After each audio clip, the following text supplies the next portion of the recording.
Hello, everybody. This is Some You Love About know, Religion Opinion here with my good friend, Reckless Trucker. Introduce yourself. hey there, Reckless Trucker here to review the shows. Yes. And tonight we are going to be reviewing the 2025 reboot of Walking with Dinosaurs, made by the BBC and premiering here in the States on PBS. Yeah, I just finished it literally yesterday, I think. And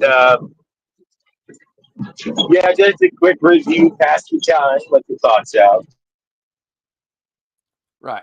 Well, my opinion on it first. I should say that I grew up with the original 1999 Walking with Dinosaurs, and it was definitely an Oh, all-time yeah. favorite of mine. I probably watched it at least 10 times though within the first year it came out.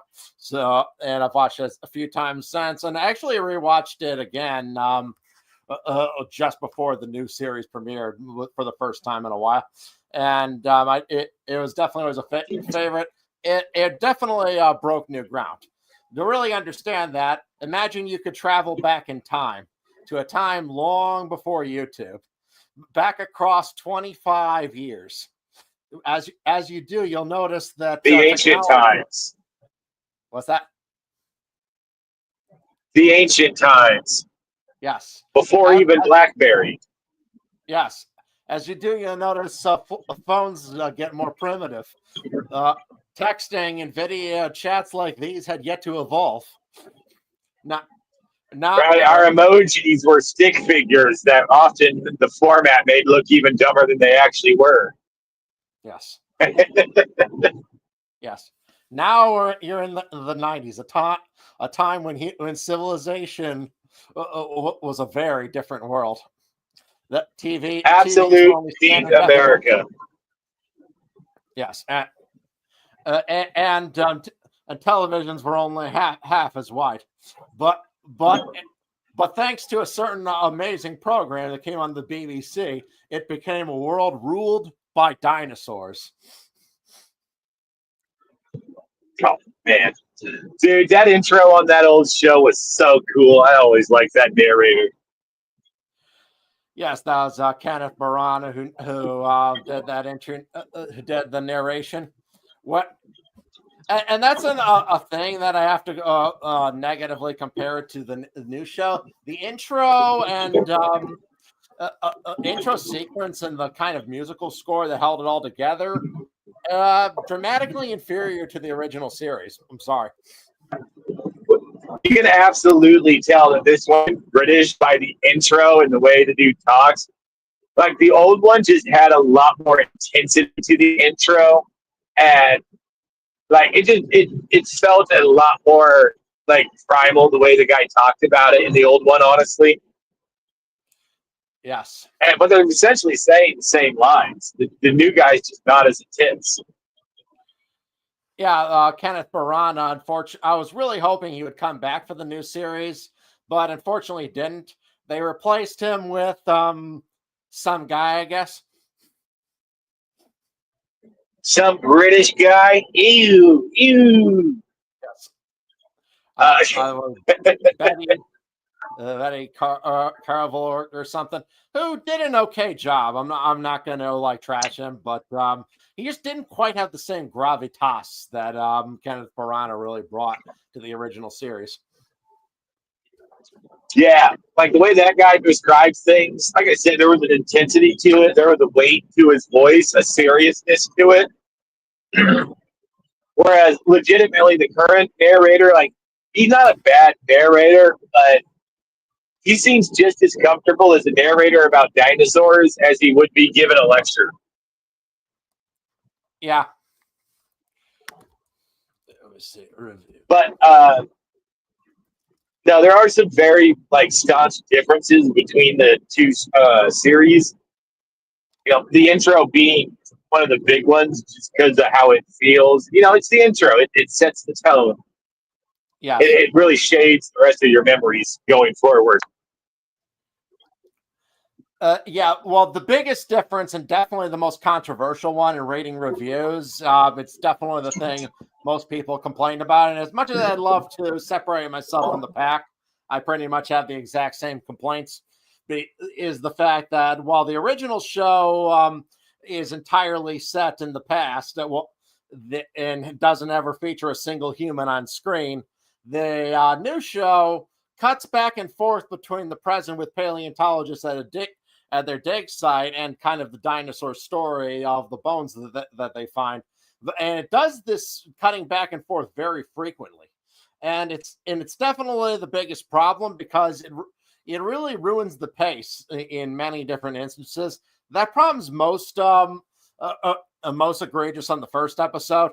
Like right before there's like to be a face off between the Triceratops and Tyrannosaurus. You're like, oh shit! Oh yeah, you can literally hear. So, yeah, well, you can literally hear the pounding of the feet coming from the Triceratops, and then it just cuts to these two nerds in the desert, and it's like, wait, what the fuck? Yeah, I actually yelled out, "Oh, come on!" when that cut happened. It was such a tease, like because it was cinematically really well done, and then they just cut to two random people existing in the desert.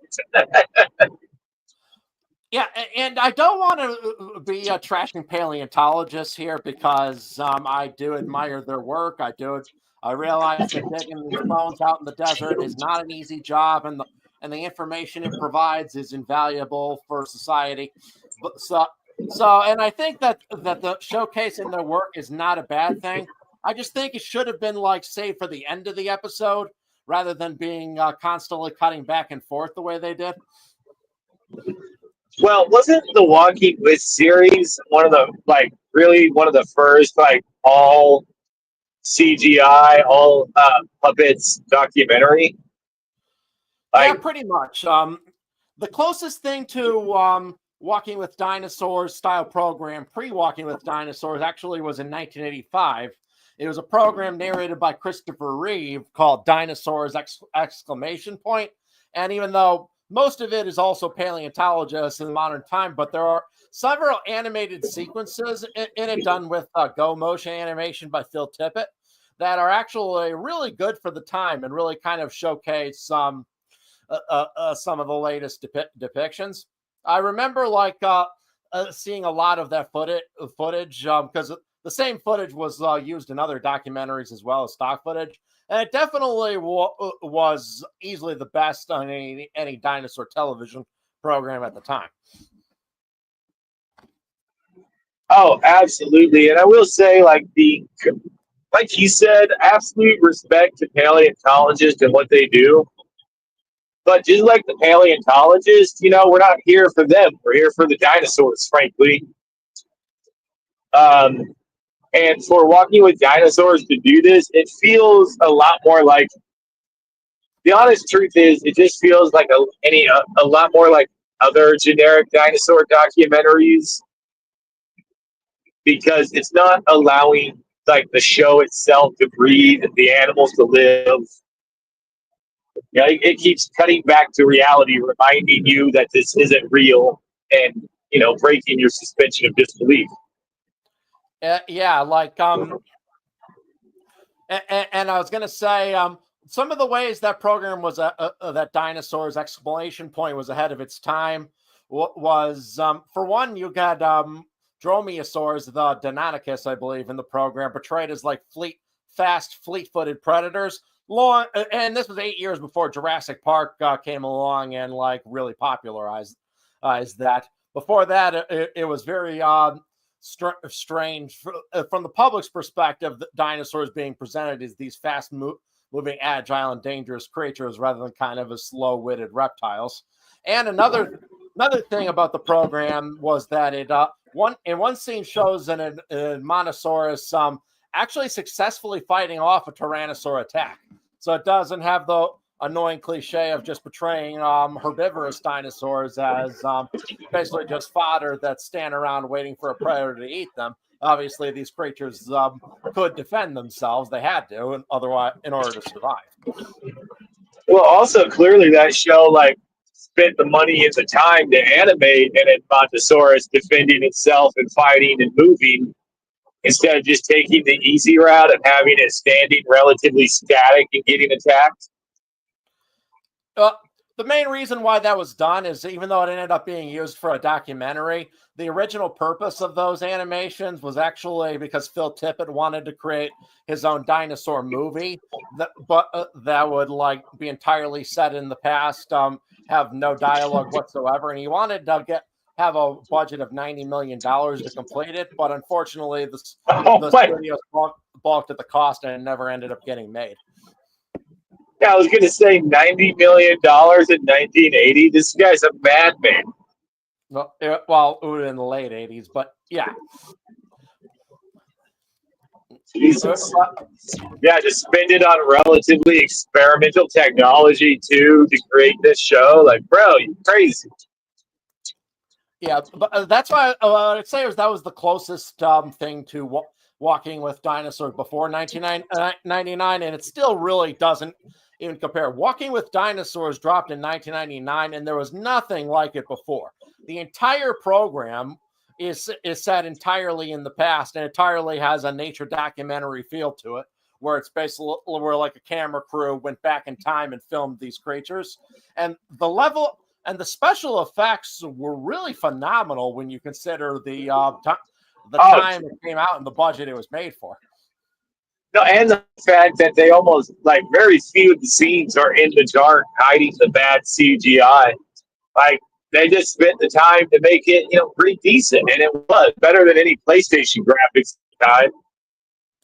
And like it was almost comparable to Jurassic Park. Man, come on, you look at some of those shots, like the which one is it? The Gallimimus running through. Some of those Gallimimus running by look absolutely clay-like.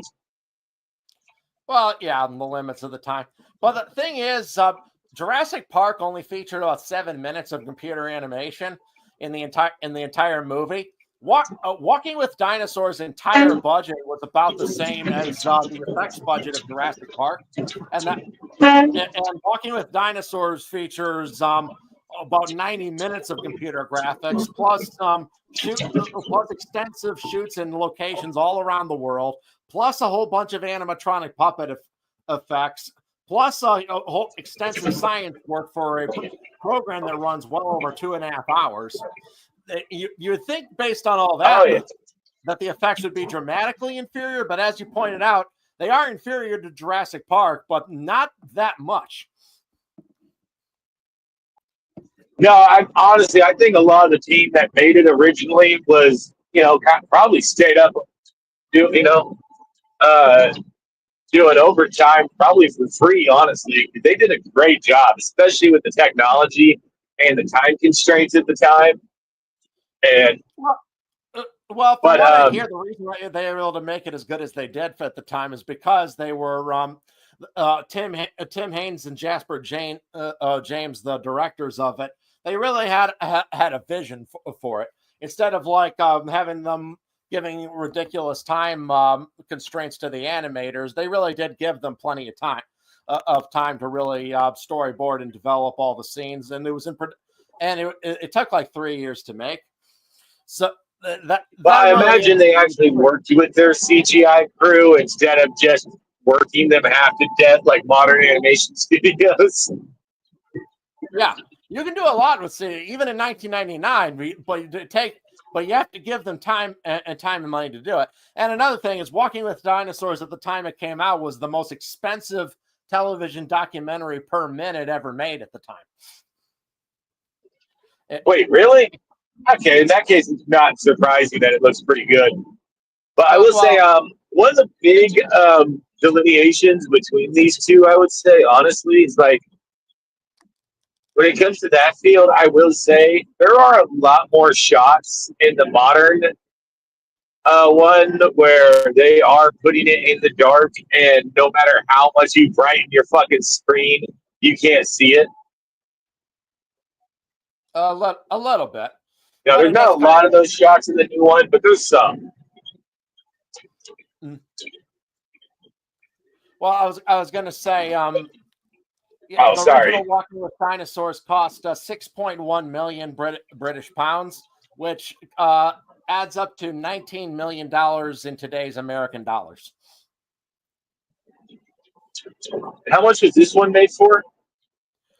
I can't find any definitive thing. I don't know exactly what the new one was made for, but I would guess it cost a bit less than that. The BBC has had budget cuts, and they're really not the studio they used to be.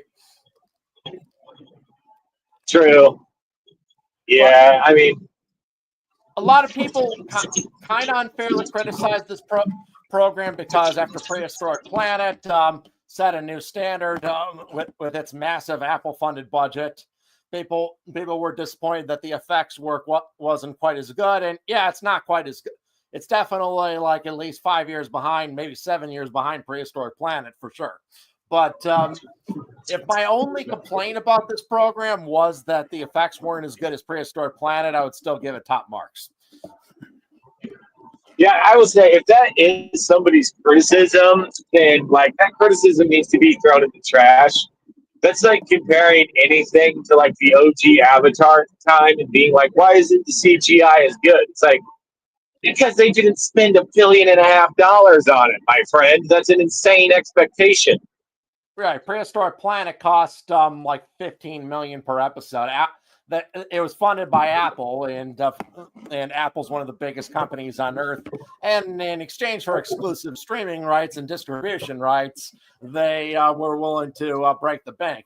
This was made by the BBC on their own, and basically given to broadcast on PBS essentially for free. There aren't even any ads on PBS, so of course. Well, there are ads for PBS on PBS. Yeah. So of course, compared to something that was a tentpole project for a major streaming service, of course, it's not going to look as good. Also, I don't know how much this is true, but I heard a little rumor that like part of the thing about Prehistoric Planet was Amazon wanting to like create a bit of an in-house CGI studio or method. Apple. Did I say Amazon? I'm sorry. But like, was Apple like wanting to get basically more of a handle on CGI, so they knew they were going to be blowing out the budget anyway to create the infrastructure and experience for CGI? Well, the Prehistoric Planet was animated by MPI, I don't know. who unfortunately the major pictures and I forgot, but unfortunately aren't around anymore. Apparently the company for some reason went bankrupt, but they were the same company that did the computer animation in the Lion King remake, and there was even Prehistoric Planet. That's probably why they went bankrupt. Huh? Yeah. I mean, what happened? Man, I bet you their company and their infrastructure got picked apart like a vulture. Probably, which is unfortunate because they did incredible work on Prehistoric Planet. And even the Lion King remake. Oh, no, they did absolutely wonderful work on Lion King, except Jon Favreau thought that Mayans were fucking statues. Yeah. The it's not a good movie, but the technical work in that movie is very good. But no, it's some of the best, like, I don't know, CGI that's meant to look real when you could have just used real animals anyway. I don't get it, but you know, it looks great. Yeah. Prehistoric Planet was by the BBC Natural History Unit. Whereas Walking with Dinosaurs, both the original and the new one were made by the BBC Science Unit, which is kind of a different subdivision within the BBC. So they weren't really made by exactly the same people. And the BBC Science Unit produce some very good documentaries, but none are really known for being visual for big budget visuals. So when compared to their previous work, I'd say the animation in this program is pretty goddamn good. No, honestly, compared to like anything from BBC or PBS, it's top notch. Yeah, it really is. We get some, and it's not bad CGI either. Right, like pretty much every dinosaur that appears in this series that wasn't also in Prehistoric Planet gets by far its best depiction ever on screen. Best Albertosaurus ever, best Spinosaurus ever. Oh, they all look so good. I will say the only time the CGI at all started to look goofy was the underwater scenes, but that's it. Yes, otherwise, honestly, it's pretty much movie quality. Yeah, that Skoskate kind of looked a little odd, but yeah, and he definitely looked a little CGI. But there were a few other problems beyond the cutting back and forth that I kind of dislike. One, after Prehistoric Planet gave us 10 episodes, all set at the very end of the Cretaceous, because that's what that show was. It was Planet Earth 66 million years ago. But I was really hoping that this series would spend more time in like earlier time periods. And unfortunately, half this show is set in the late Cretaceous as well. Well, I will say, at least this time they didn't have a bunch of Jurassic and they didn't have a bunch of Jurassic and Triassic dinosaurs in the Cretaceous. Well, the original didn't have any. It did have some creatures that were out of time, but they didn't have Triassic dinosaurs in the Cretaceous. Yeah. I will say, I was wondering about that. You said this time it was developed by the science division. I wonder if that's why it was a lot more accurate this time. So was the original Walking with Dinosaurs, though. Oh, I thought you said it was made by a different art house studio, but okay. No. Well, kind of Tim Haynes and Jasper Janes and most of the people behind the original have kind of separated from the BBC. They haven't made anything with the BBC in 20 years. The last thing they did together was Walking with Monsters in 2005. And I will say I absolutely want a Walking with Monsters sequel series. Yeah, that would be cool. But they're working on a different paleo documentary upcoming called Surviving Earth for NBC, and I have very high expectations for that one. Oh yeah, absolutely. Hey, so you want to talk about like the individual episodes and what was good and bad? Yeah, one biggest complaint was my least favorite episode. I will say is episode 5 because for a few reasons. For one, why in the flying fuck would this show make another Pachyrhinosaurus migration episode? We already got that in 2013. They already made a whole movie on it. Well, why do they need to essentially retread the same ground again? Yeah. No, I was going to say that is one thing that got me is like, I understand if you're going to make anything doing dinosaurs, you absolutely need to have like T-Rex. Fair enough. You need to have the 6-year-old eyeballs glued to the big scary monster, right? Surviving Earth has been confirmed that it will not feature T-Rex. That is amazing, and frankly, it could only be a positive to get to diversify dinosaur knowledge. Yeah, I think that's the first major documentary that deals with the end Cretaceous mass extinction without featuring Hell Creek and all the animals there. Right, but I will say the absolute, like the amount that Edmontosaurus kept showing up was clearly because it was their most well-developed CGI creature. You know what I mean? Yeah, Edmontosaurus appears in 3 different episodes. And that's another big complaint about this whole series. There's probably less than half as many prehistoric genera in this series than the original. Right. Now, and also, I just can't unnotice it. Like, they have bird and bug sounds, and they'll have a wide shot, and then there's no birds or bugs. There might be some dots that are supposed to be bugs off in the background. Yeah. But, like, there was no close-ups of the small critters in the environment or anything whatsoever. Kind of made it feel a lot more hollow than the original series. in which they took the time to have like small scale shots with bugs skittering by and stuff sometimes. Yeah, that's a big thing. I like the idea of each episode having a main character that it follows on his story. But even with that format, with a main character and a main plot, you could have still used it to showcase some biodiversity of the time.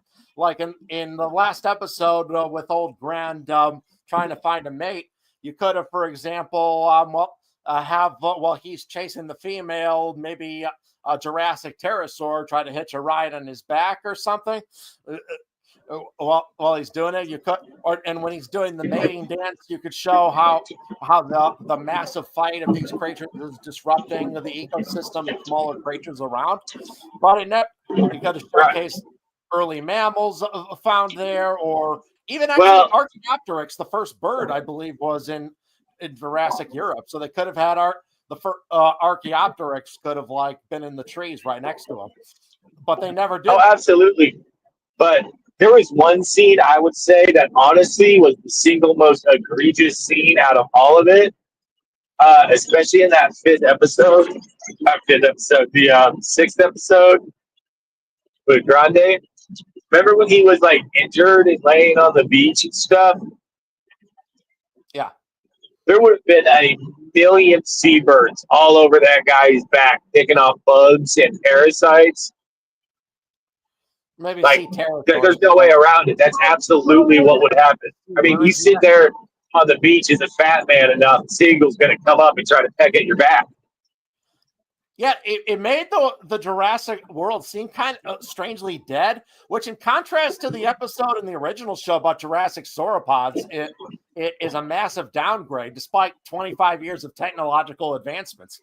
In the original show, like you look at the sides of the fern prairies, you see some Dryosaur running by, it pans through a Stegosaur, you see two pterosaurs flying across the camera, and then you see a massive herd of sauropods all in one big panning shot. So you just which shows that this world back then was incredibly alive and full of massive biodiversity, and you don't get that in this show at all. Yeah, dude, it's as if like you're following Luke Skywalker and he goes into the cantina and it pans inside and there's like one bartender and two customers. That doesn't feel alive. That doesn't feel like an environment where you can run into Guido and set up a smuggling ring. Yeah, like episode. And from that, and they do their best. Like they put background noises and stuff, but you're never avoiding the fact that I think of all the unnamed background creatures throughout all 6 episodes, there was probably like 6 unnamed background dinosaurs at most. Yeah, like there's an unnamed iguanodontid in the second episode in the Chem formation, which gets killed by the Carcharodontosaur, and you see these titanosaurs in the background, which we were told are 60-ton massive ones, but it doesn't say what kind of titanosaur they're supposed to be. Right, and like I understand budget constraints and stuff, but I really feel, honest truth is, if they hadn't paid for the wild, like the real life shots, they probably could have afforded a few like CGI background birds and lizards and stuff. Yeah, which makes me think that the budget constraints might have been even more severe than they were in the original show. But I mean, just in terms of who is the better animation, obviously the creatures look like 1,000 times more detailed than any of the creatures in the original show. But they're all, every one of them, other than the Surfgate in the Spinosaur episode, every one of them looks fantastic. Yeah, they all look good. Not and the Spinosaur when it's underwater. Yeah. But maybe they were just incredibly limited. One of the things in the original show that was kind of, at least on a scientific level, a bit egregious is one of the ways they were able to create more creatures with the limited budget they had was they would often modify one computer animated model into another creature because it was a lot cheaper to do that than to build a new asset from scratch. And that created a lot of scientific inaccuracies because often creatures had body features that creature wasn't supposed to have, but it was present in Like the other. wrongly twisted hands and weirdly funky arm shapes. Yeah, I remember. Like the Dinosaurs, well, or as they called them then, Titan back then. Essentially, the body is identical to a Iguanodon, but with a different head and a different color. But obviously, Admonosaurus, its body proportions were very different from Iguanodon. That is a super goofy cheat method. Yeah. I Another. will say, also in the current one, every now and again, there'd be an event where they're like, "Oh my, it's a pack of dinosaurs," and it'd be like 5 dinosaurs walking by, and it's like that's not a herd, that's not a pack. But I was going to say another egregious example was a Streptospondylus, which was clearly just the Allosaurus recolored, which is pretty egregious when you consider the fact that a Streptospondylus was a megalosaurid, which was not closely related to Allosaurus at all. Oh God, no! That is such a goofy thing to do. The head crest and everything. Oh my God. Yeah, it had the head crest. That's the real thing. The head shape is completely wrong. And there was examples in this show of them of different genera having very similar models. The biggest thing is that Gorgosaurus and Albertosaurus look very similar in this show. But I'd say that's less egregious because Gorgosaurus and Albertosaurus were pretty similar. In fact, Albertosaurus likely descended from a species of Gorgosaurus. Oh yeah. Well, plus they clearly did distinguish it a lot better, like in certain ways. I don't know. They did a really good job with the science on this series this time. I'll say like a really good job from what I can see. Oh yeah, But the science in the show is pretty much dead on. I would say just as much in terms of scientific accuracy, it's every bit as good as Prehistoric Planet. Oh yeah, it was. And I will say, I really did like the narrative following of like specific dinosaurs. And I don't even dislike how they went from like one site to another nearby to like quote unquote build up the environment. Like they found El Grande's fossils, and then they went to the cliffside where there was clear evidence of the Titanosaurs like limping. Yeah, like help flesh out like we have evidence of this narrative that we're creating. But at the same time, like I said, it really does detract from that feeling, that original feeling of this is all set in the old world, like the original one did. Yeah, hence why I maintain they should have done what Prehistoric Planet did. You play the episode, the 25 minutes of Dinosaurs just as one episode, and then after it's over, you go to the paleontologist and show here's the science behind the story, and you show all the scientific evidence of the story you just told. You show that evidence. It is good to know, but it didn't need to intercut the main narrative. And the decision to do so, I kind of think it kind of shows a little bit of what's the right word? Condescension to the audience, like assuming the audience is too dumb to like look this up themselves unless we have it shoved in their face in the middle of the narrative instead. Because if we put it at the end, they'll just turn it off before then. We have to put it there to force them to see it. I think that's just kind of lame, and it kind of it feels because I would definitely stick around and watch the whole thing, and I know many others would too. Oh, absolutely. But at the same time, I don't know. I don't know if that's exactly their reasoning, but they definitely structured it poorly. But also, I will say this much: them keeping like the text, the words of the original intro, and them having the cut back to modern time scenes, that doesn't work together. Because in the original episode, the original series, it was very clear that him reading that intro out, like, was a narrative device of literally rewinding time. Because it would, like, start in the middle of the city and then back throughout time, la la la la la. And you kind of break that narrative structure when you cut back to modern times. Yeah, that's honestly why the show.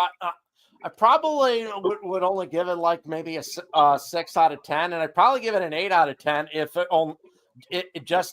was edited differently. If you edited it, put the paleontology scenes at the end of the episode instead of having it constantly interrupt it, I would probably say this would be an 8 out of 10 show. But that decision alone, it almost ruins it. It's very much. I think it was a bad decision. I'm not that critical of it, but it definitely does lower the quality for me. Like I said, you could tell that it was kind of born out of budget restraints and trying to stretch it out. And it may have been born out of some ego, like, oh, we have to show off the scientists and not just the dinosaurs. You know? Right. Well, in And terms of budget restraints, though, I don't really think it would have cost any more to edit it at the end of the episode than the way they did. I don't think really budget played much of a role oh in that. no, absolutely, that's true. Where I mean, to take if they made it could be budgetary reasons why the entire length of the episode isn't in prehistory. Yeah, but to just do it to edit it in a way that like you play the story, which is how the Ballad of Big Al did it. When they first announced the show, one of the paleontologists responsible, Thomas Holsey, said we're gonna structure like the Ballad of Big Al, but the Ballad of Big Al didn't cut back and forth constantly like this one does. It plays the entire Al story in the first episode, and then after the second half of the program is explaining the science behind the story. And I thought that's what this one would do as well, but I don't know why they didn't. Right. Well, for them to set up that expectation too, it shows that they were just talking about it. They weren't actually. Maybe they weren't even aware of how the final editing was going to be done when they said that. I don't know. But it does leave expectations for it to be, structured like Big Al. Well, you do see the inspiration from the Ballad of Big Al and the fact that Ballad of Big Al, of course, where they find a highly complete fossil of an allosaur and then kind of speculates on the animal's life over the course of this animal's life, and that it does the same thing in this show. As each one, they find a fossil and they kind of speculate the animal's life. Right, but then instead of just following the creature's life, now they're cutting back. Yeah. So, hey, what was your favorite episode, though? I would say episode 2 with the Spinosaur, and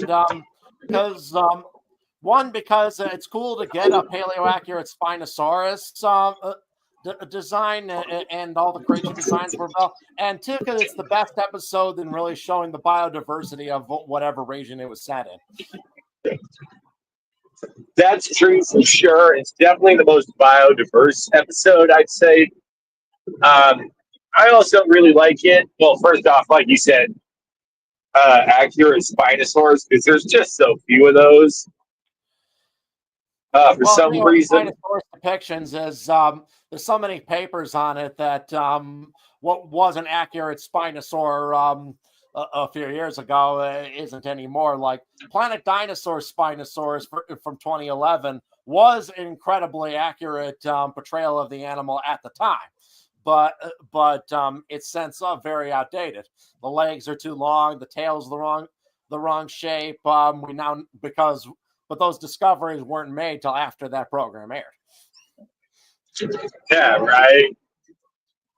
That's true. And I really liked the narrative story of him taking care of his kids, getting them to the beach and stuff. It was interesting. I liked it.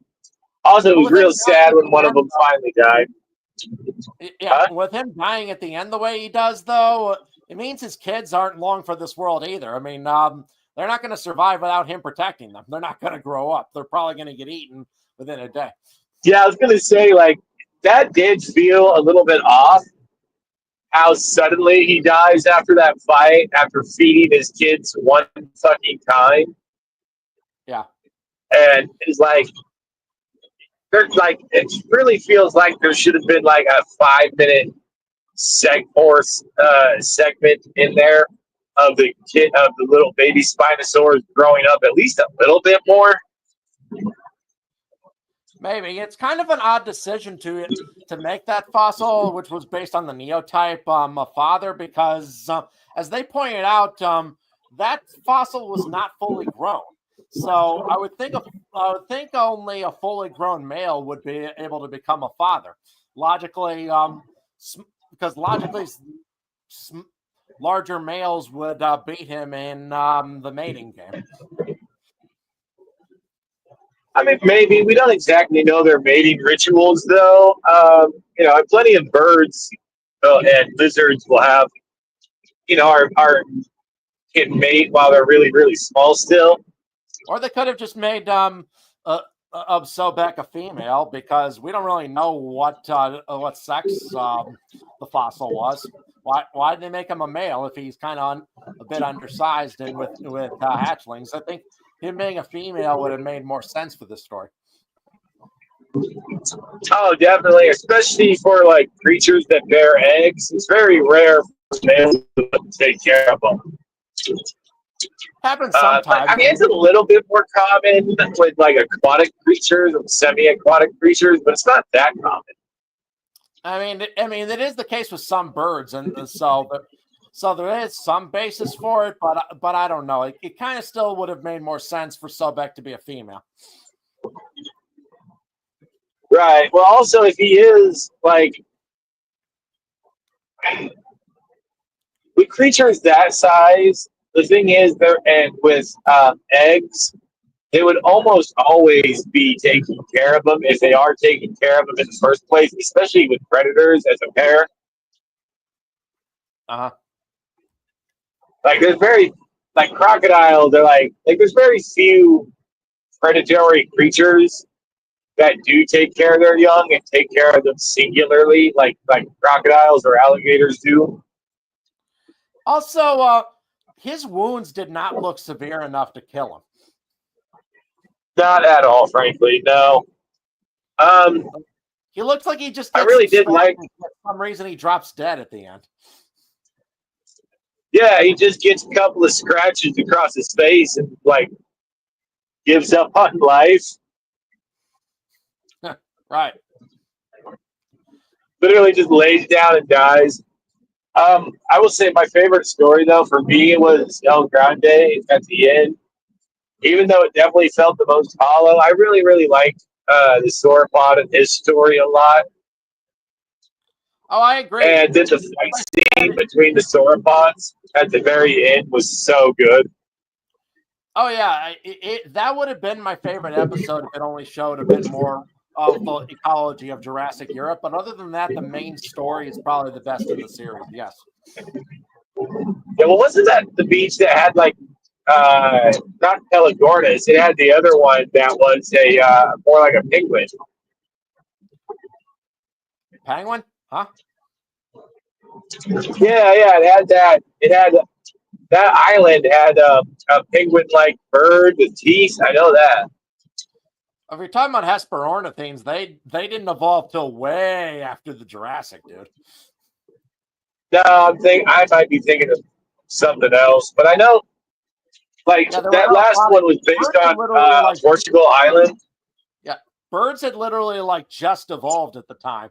They were not a very diverse. There probably were more birds around than Archaeopteryx, but probably not that many. There were only birds had just appeared at that time. Well, I will say birds diversified rapidly from what we could tell in the record. They were pretty amazing little creatures.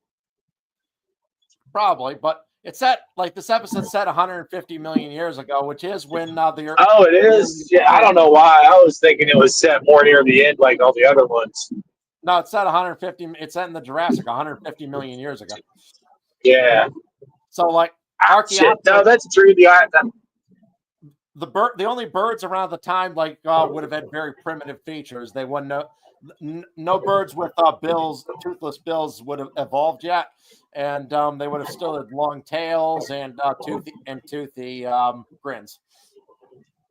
Oh, now I really like the fight scene at the end between the two Titanosaurs too, especially like when they zoom They in were on the face. You can tell that they're both. Lucid Titan was not a titanosaur; it was a brachiosaurid. Oh, Lucid Titan. Sorry. No, but like when they zoom in on the face, you can tell both the Lucid Titans are like really tired and exhausted from the fight, and they're just pushing on. Yeah. And the way that the creatures fell, like it actually felt like it had some weight to it. It was really well done. Oh yeah, both of the models on them were very good. I mean, I would say that they stood alongside. You take any of the sauropods in Prehistoric Planet and put them beside them, wouldn't be that much better. Like they were some of the best models in the show. Oh, and the coloration on the males looks so pretty. Yeah. It was really well done. I just, like I said, like in that series, in that one especially. I mean, there's like what? There's like two living creatures the whole episode, really. And then like a dead ichthyosaur or something on the beach. It was a pliosaur, but yeah, there's a dead Pliosaur. and then there's Lucid Titan 3 individuals and 2 Tarbosaurs, and that's it. Yeah, there's 2 living species in the whole episode. It really does feel. Yeah, and keep in mind, what's really insulting is like the behind the scenes segment afterwards talked about how there was an Allosaurus species that lived in Europe at the time. Then why didn't you feature it in the episode? Right. You could have had the 2 meat eaters that were fighting over the beach be 2 different species of meat eater. Right. It's kind of interesting. The dynamic is there was a species of Torvosaurus also in North America and a species of Allosaurus in Europe. But in Europe, the Torvosaurus species there was the bigger predator and would have been the top predator, whereas in North America, the Allosaur was significantly larger than the Torvosaur. That's pretty funny. Well, it was different species. Lucid Titan itself was actually thought to be as another species of the North American Brachiosaurus up until like 2003 when it was re-examined and classified as a separate genus. So it's pretty closely related to Brachiosaurus. No, they talked about how that area seemed to have a lot of biological similarities with America, almost like how Madagascar is very, very different from Africa. That part of Europe had more in common biologically with America than much of Europe. Well, the reason for that is kind of obvious. The continents hadn't fully separated, so biological interchains would have probably been very common at the time. Yeah, I mean, how far apart was that the Spanish Peninsula, the Portugal area, and America at the time? Oh, it would have been. It obviously would have been. It would have been a great distance, thousands and thousands of miles, but there wouldn't have been any ocean between them and hardly any mountain barriers. So it still over time would have been easy for species to migrate between the continents. Oh yeah, especially if there was island chains. Animals love island hopping for some reason. They just love doing it. Yeah, most of the way they wouldn't have even needed to get their feet wet. It would have just been clear sailing. Another example in Africa, there's another species of Brachiosaurid that also was classified as a species of Brachiosaurus. And actually, the Brachiosaurus in Jurassic Park was primarily based on that one. But now that one's classified as also its own genus, Giraffa Titan. Giraffa Titan. That's fun. I think that's cool, man. They could have an episode of Jurassic Africa would be really cool. Man, I will. You know what? That would have been awesome. Overall, it's a pretty good show. Oh, I also really like. Let me think. There was that episode. What was that episode? What were they? I think they were they Allosaurs, or what were the predators waiting for the Edmontosaurus? The Albertosaur, I believe. Yeah, the Albertosaur episode. I really liked that one too, because it really did feel like a chicken style pecking order in a way. Oh yeah, it's easily the best depiction of Albertosaurus ever on screen. The last time I can think of where Albertosaurus appeared in a paleo doc was in the 2011 doc March of the Dinosaurs, which is a decent doc, but was pretty decent science for the time, but it's limited by the year it came out and the budget it was made for. It was basically a fully animated movie made for only $4 million. Well, and you can tell. But Still getting anything done on that budget is pretty good if it's going to be a lot of CGI.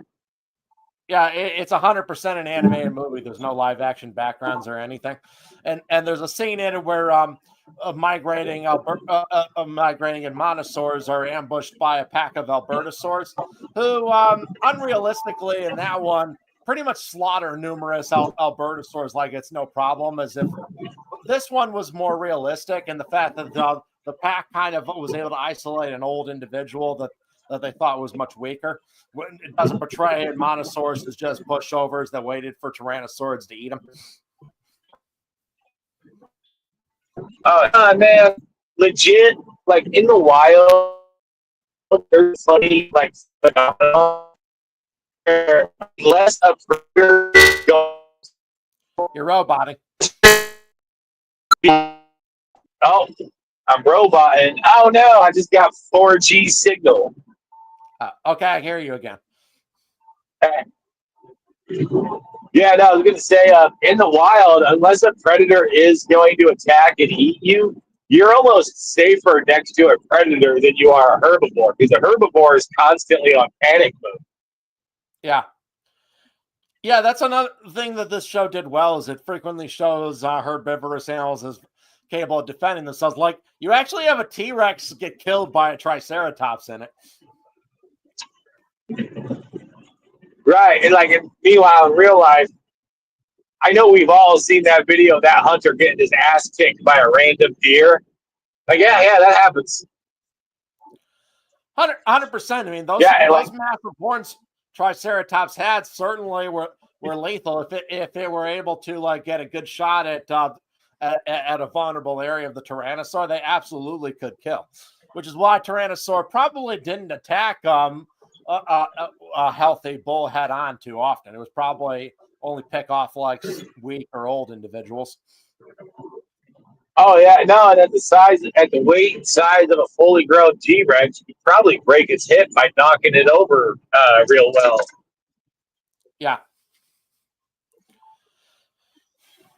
Joshua in the chat points out that Albertosaur in March of the Dinosaurs has a ridiculously high jump. Yeah, it does. That was the silliest moment of what was otherwise a good movie. That scene was very. Oh my god, I remember that now that he mentions it. But it did a super anime jump. It was awesome. Well, at least with that program, at least Stephen Fry got to narrate a good dinosaur documentary at one point in his life, which. So at least he can say that he did narrate a good dinosaur documentary, even though he's also fortunately in the last few years been associated with the worst one ever made. Oh my god, I love what was that? That one was just called Dinosaur, right? Dinosaur with Stephen Fry. Yeah, that was that. Yeah, people saying that this program is bad CGI. I'm like, no, this does not have bad CGI. That one had bad CGI. Dude, I love that one. Whenever you told me the Stegosaur was literally just IP theft, from fucking one of my favorite games ever, Ark Survival Evolved. Yeah. And like you were going on and on about how the plates on the Stegosaur are wrong because in this model the plates are even with each other. And it was so funny to me because in the video game itself, the plates are like that for a video game function reason. Because when you're riding the Stegosaur, its back blades protect you from bullet fire, which is a good reason. And it's actually mentioned in. Yeah, you shouldn't steal video game models and put them in a documentary. Yes. No, the funny thing is, in the video game, there's a paleontologist who comments on the biological inaccuracy of the Stegosaurus. Well, that is fucking hilarious. So basically the game is actually more scientifically informed than Stephen Fry's shitty documentary. Yes. Even the game, if you just read the profile in the game itself, it would have told you this is not accurate. Well, it shows that the people behind that one just did not give a shit whatsoever about making a good documentary. Whereas Walking with Dinosaurs 2025, it seems like everyone involved in it really did want to make a scientifically informed production. No, man, that one with Stephen Fry, though, I legit think that was just a money grab off the hype of Prehistoric Planet. Yeah. Oh, Joshua in the chat says that life on our planet also stole models from Jurassic Park. No, because that one was made by Industrial Light and Magic, who also did the effects on Jurassic Park. So basically all they did was steal from themselves.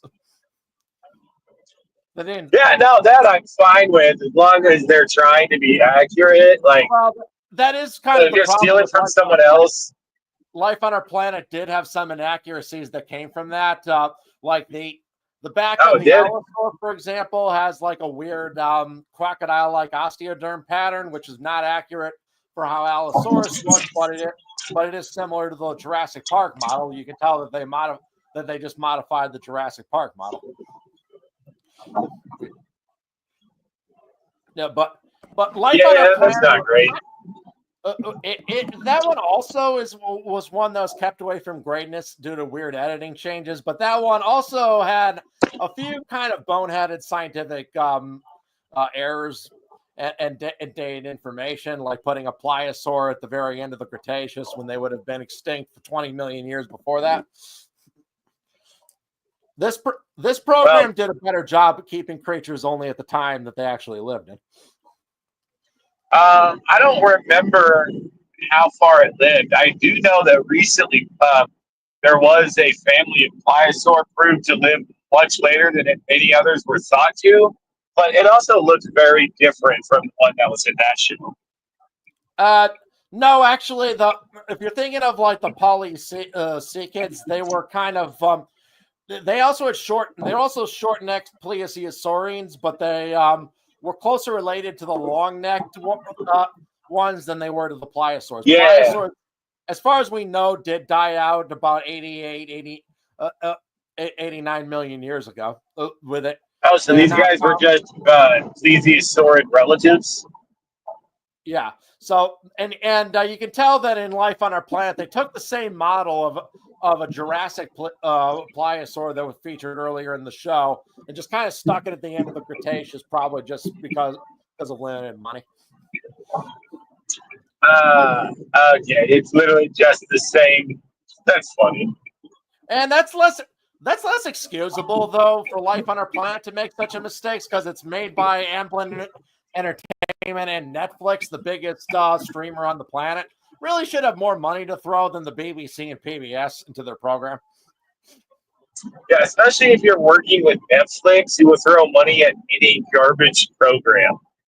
Yeah, exactly. So, though that's enough. Though I'm hoping because Life on Our Planet is getting a kind of a follow-up show, Untitled Follow-Up show that focuses exclusively on the dinosaurs, and I'm hoping that version is better than the first series. Yeah, I will say we have been getting some really good dinosaur content lately. I'm really happy with it. Yeah, I mean, Life on Our Planet was good. I mean, it flawed. It had a couple problems, but it had also some really fantastic sequences and probably better computer animation overall than the new Walking with Dinosaurs does. Like the Arthropleura mating scene was really cool. There was that scene with Smilodon like playing around with these Dedicures. That was really awesome. So there were a lot of cool parts in that show. It also features a Haunted Train. There's always going to be some. Yeah. No, it seems like there will always be some scientific inaccuracy, sadly, and it's easy to pick apart on our end, you know? But I'm just really happy that, like.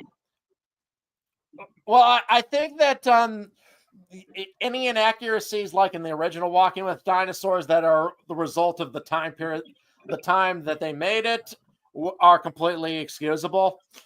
I think the most reasonable standard there is: was this a reasonable assumption to make at the time this program was made? And a lot of the time it is, and sometimes it isn't. Oh yeah, and then sometimes they just make a dinosaur way too big for no reason. Oh yeah, they made. I don't know. Lipleurodon massively oversized, and it was a magical Lipleurodon.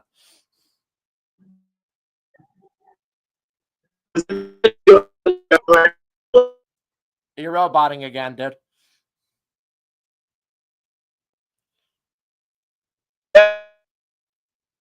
Damn it.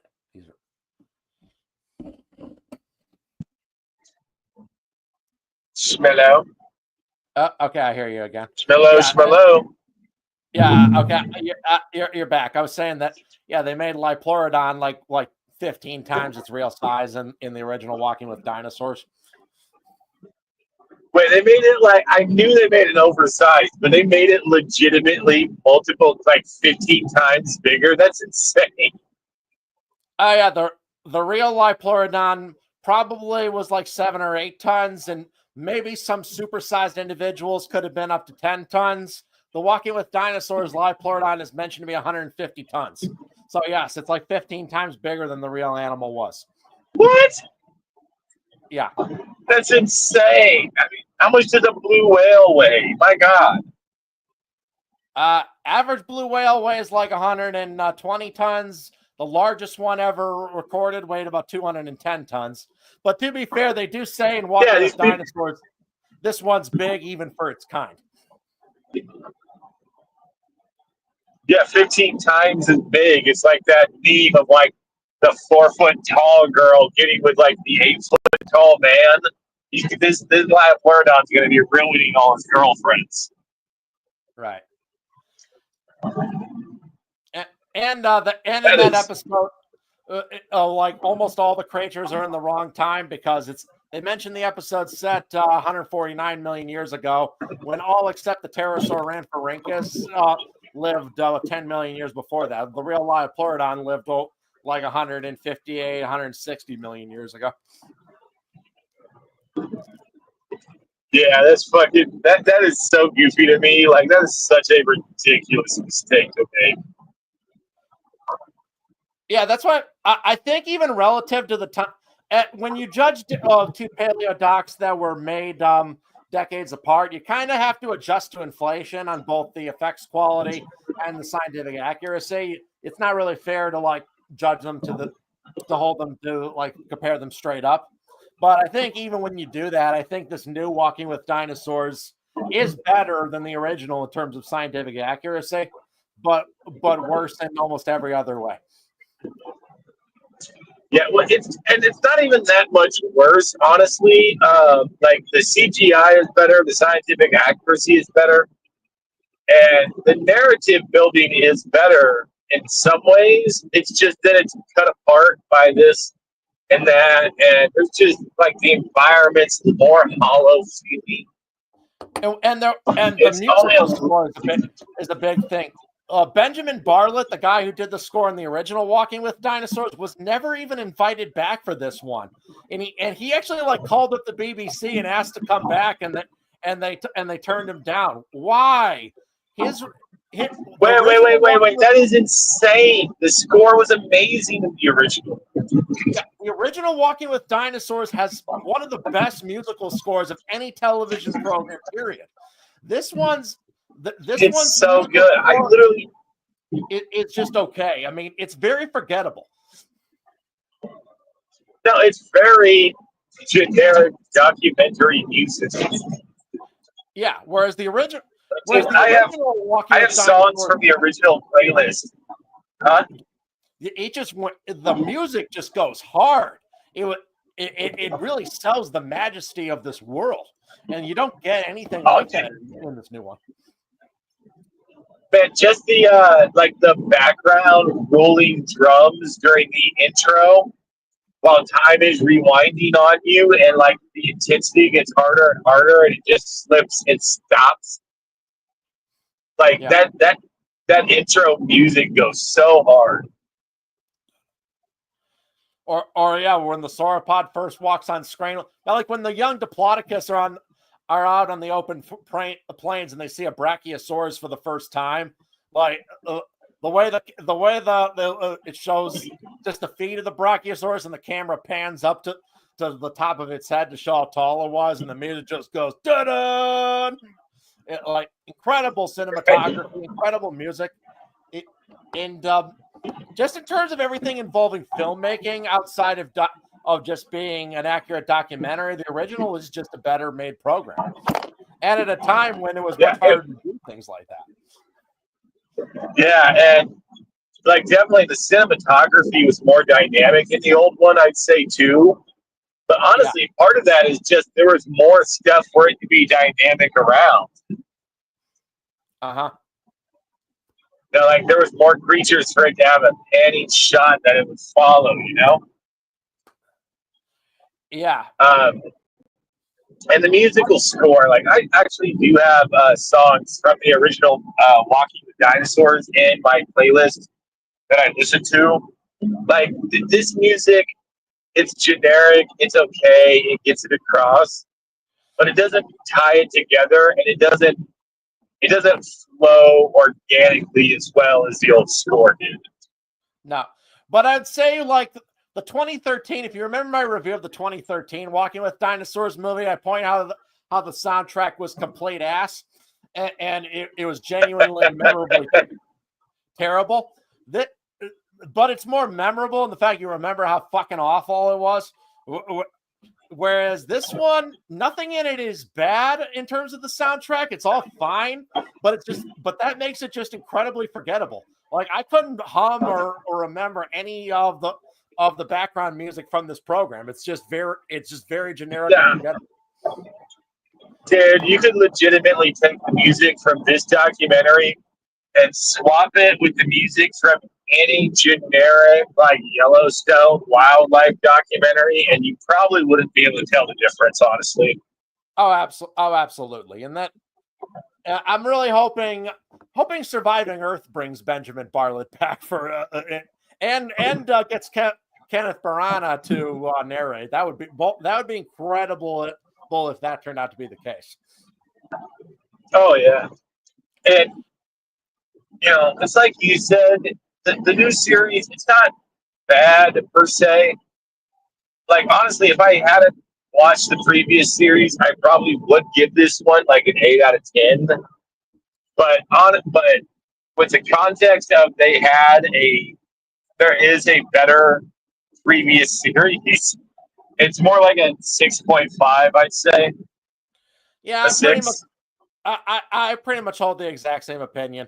It's definitely watchable. There's good things for if you're into paleontology. It has good educational value, And there are some really, really good parts. It's just the whole of it. Good parts in it. Yeah. And unlike Prehistoric Planet, that requires you to pay Apple your money, this can be watched entirely for free. Real quick, that is the other part. People complaining about the quality of CGI. Meanwhile, they'll go on YouTube and put on some hour and a half long video where it's nothing but random still photos of dinosaurs in the background. Yeah. Yeah, guys, stop complaining about that. This is good CGI. It looks pretty damn good most of the time. No, absolutely. Most of the CGI you could put into a movie, and it'd probably be better than most of the CGI in movies. I wouldn't go that far. I mean, maybe a movie from 20 years ago, but for a television program, it's fine. Nah, there's plenty of movies. I don't know what's going on, but there was a time period with Disney and stuff where all their CGI just kind of sucked. And then for some reason, Thanos looked perfect. Maybe. But yeah, Prehistoric Planet, though, just looked so damn gorgeous. And it was obvious that with Prehistoric Planet is kind of a miracle. There really is no other program like it that has that level of budget and production put into it, and also that level of commitment to the science at the same time. There really is no other program in existence that really even comes close to it. Well, it's definitely like the Avatar of dinosaur movie. I guarantee you, in producing that movie, they pushed the borders of CGI technology.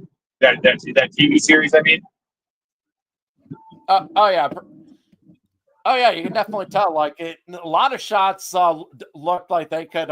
That show definitely had a lot of shots that could have qualified for big screen. There was a bit of inconsistency in them, but still really damn good overall. And even though it came out 3 years before this program, it looks 5 years ahead of it. Oh, let me say this: if you took the CGI from this Walking with Dinosaurs and put it in the Eternals movie, it would improve the CGI. Oh man, that was such a garbage movie. But no, it's definitely really, really good quality TV series CGI. And any comparison to Prehistoric Planet is just goofy to do. That's so silly. That's like trying to compare anything to Avatar when it came out. Yeah, kind of. It's just a false baseline. Yeah, there were another couple scenes that I thought were kind of goofy in this program. Was the scene with the Utah Raptors and hunting Gastonia. There's this one scene that I thought veered into Jurassic Fight Club territory when Utah Raptor's able to flip an adult, well, not an adult, but a pretty big Gastonian is able to just flip it over way too easily. I don't think that scene would have worked better if they were on a hillside or something. Maybe. Right, or if it took a couple of them ramming aside to flip them over or something. Yeah, it happened too easily. And then at the end of it, they mentioned after they succeed in killing one, they're with Fox in the hen house, the kill makes the Utah Raptors predator instincts go. I'm like, bullshit. That the reason why foxes will make multiple kills in a hen house is because hens are really easy for a fox to kill, whereas a Gastonia, even a young one, would be a tough prey to take down. The Raptor's not going to risk injury when it already has a kill. Right. I mean, and these things were it had mentioned these things are practically starving. They had one meal throughout the entire narrative of Edmontosaurus. They're not going to just keep on murdering and murdering. You're confusing them. There was no Edmontosaurus in that episode. That episode's set in Oh, 130 years ago, way before Edmontosaurus. What was the pack animal that showed up and saved him from the one ambush? There were like this. I forgot what they were called exactly. There's some iguanodontine at the time that walks by. Yeah. But no, they weren't Edmontosaurs. They were like a much more ancient iguanodontine dinosaur. I forgot. No, exactly. No, you're right. I remember they were iguanodon shaped. Yeah, but yeah, they had one meal the whole time from those iguanodons, and even a starving fox that gets itself into the hen house is going to eat the first one it kills before it goes on to the next ones. Yeah, so that scene I thought was pretty stupid, to be honest. I didn't really care for that scene, even though it definitely has the best Utahraptor design ever put to screen. You compare the ones in the original series, definitely don't hold up well. They look kind of weirdly skinny and scrawny. They're featherless, and they put them in Europe for some reason. Well, Utahraptor in Europe. That makes no sense. Yeah, yes. As a quiz, yeah, I can ask anyone, even if they know nothing about dinosaurs, where do you think the dinosaur Utahraptor was discovered? And they always seem to know. Yeah, England, clearly. Yes. Yeah, I really like the Utahraptors in this. They had the big snout finally. For some reason, Utahraptors always have like a real small pointed snout, not small and pointed, but a lot thinner. I guess what people would assume is a lot more predatory looking. Which, of course, Utahraptor was kind of strange, even though it's a very early dromaeosaur from the early Cretaceous. It was actually one of both the largest and most derived of them. It had a really stocky body, It was built more like a tyrannosaur than like a dromaeosaur. Yeah, it was absolutely looking to fill a niche as a big hunter, and it just came from a kind of a goofy stock to do it compared to the other theropods. Yeah, they haven't found any other any like Carcharodontosaurs or any other large predators in that particular part of the formation when Utahraptor lived. It seemed like Utahraptor was the largest predator at the time, though it is possible there was a larger predator and we just haven't found it yet. But I imagine there was probably, just like today, there's probably anywhere from 1 to 3 quote unquote apex predators in any environment, depending on how much plants that predator was. Joshua in the chat saying that Iguanodon lived in both Europe and North America, thus they assume Utahraptor did too. That actually was the rationale for putting Utahraptor in Europe when the original Walking with Dinosaurs premiered, but it's no longer supported because Iguanodon did not live in North America. The American Iguanodontid that in the original ones are called species of American Iguanodon actually have been reclassified as their own genus called Dakotodont. So they were a very different genus. So Iguanodon, as far as we know, did not have any presence in North America. It was a European dinosaur. And so there's just no something that separated long before the islands, like something that separated alongside the continents. Yeah, so the idea that that because of that Utahraptor would have had a presence there as well is just what was kind of a goofy guess from the 90s that has not been supported. Yeah, to be fair to the 90s, that was kind of a weird time for dinosaurs. There was a lot of guesses being made. Surprising amount of them turned out to be accurate. Most of them didn't. Yeah, the original Walking with Dinosaurs, it's not like perfectly accurate even for the mid 90s when it started production. There still were a couple guesses that were a bit weird, but it was reasonably accurate for the 90s. It just a lot of shit in it doesn't hold up anymore. Well, I was going to say 7-year-old me could have. Hello? But absolutely, I will say it's weird to say, but honestly, I will say this much: the science doesn't matter as much as making a good narrative show. Like obviously, the science does matter, but if you don't have a great show, people aren't going to continue to watch. And this is a really, really good show, but it's not like the original Walking with Dinosaurs, which is undeniably a great show, especially for its time. It was an amazing show. Certainly. That's why I'm really hoping that Surviving Earth ends up being like the true successor to the original Walking with Dinosaurs, since the original filmmakers and production company Impossible Pictures who made the original show are making that one, and that one also will show. We know that it will show a much greater biodiversity of creatures at the time because a lot of obscure creatures have been confirmed to show up in it. We got like early Triassic dinosaurs that have leaked. We have Choristotherian reptiles. Those are a very obscure group that will show up in it. Megalodons in it. Wait, what were they called? Choristotherians. Like they kind of were like an early branching archosauromorph that actually survived like up until like I think like 30-40 million years ago, and they kind of some like convergently evolved similar body shape to crocodiles.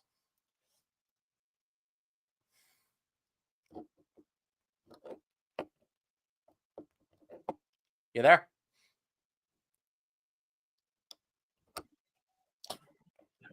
I'm trying to look them up right now. I can't find them.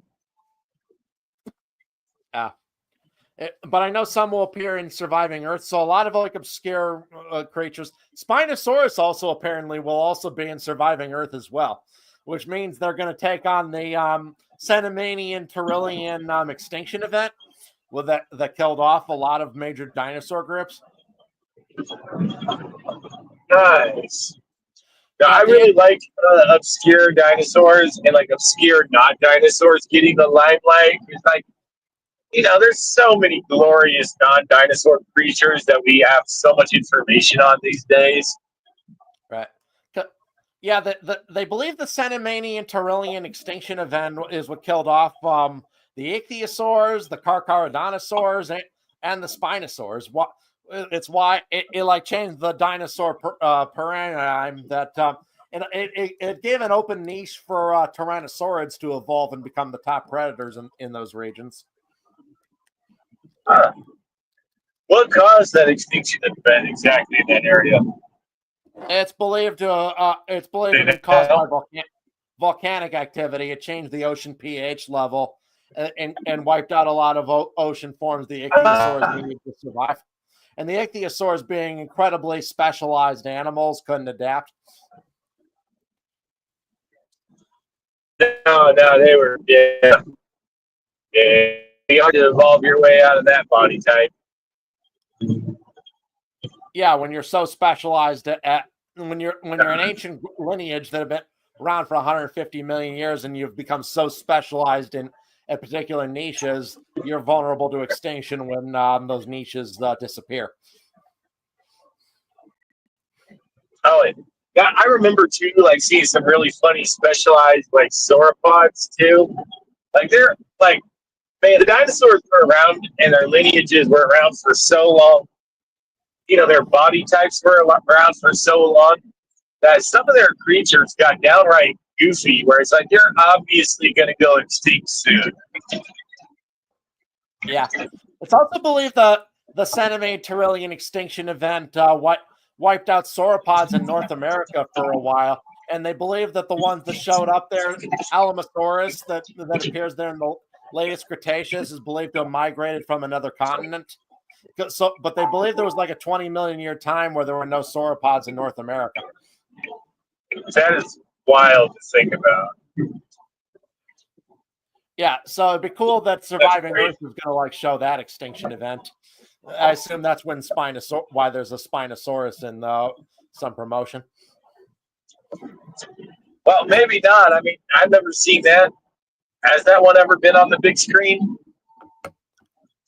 No, but Surviving Earth. Spinosaurus has been plenty.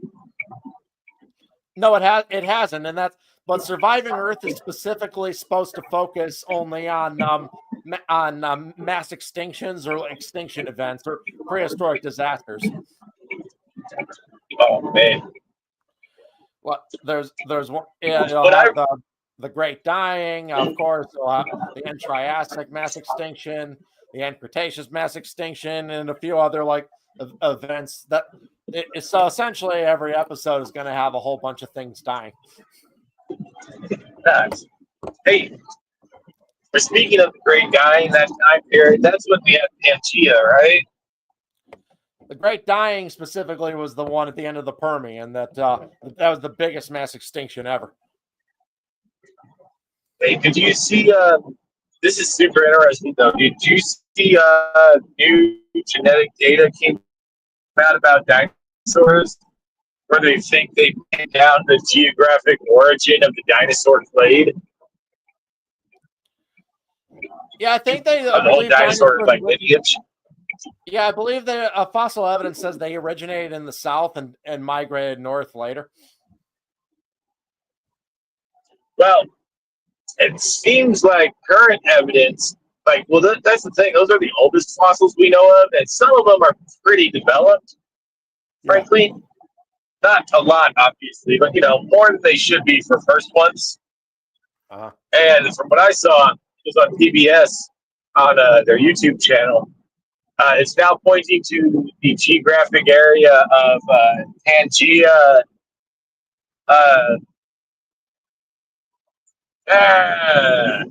the Sahara, and the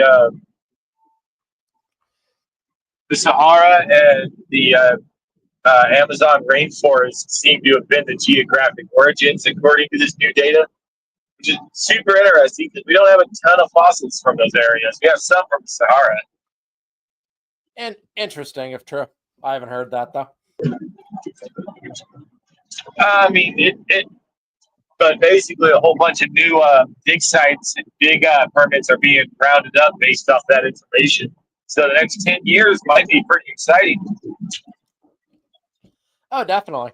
And what's cool about Surviving Earth is essential. It seems a lot like Netflix Life on Our Planet, except it doesn't cut back to modern times and show modern animals, but 8 episodes like entirely set in the past.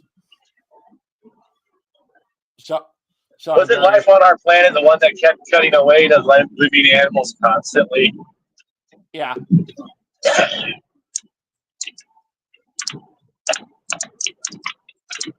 Yeah, that was a bit silly.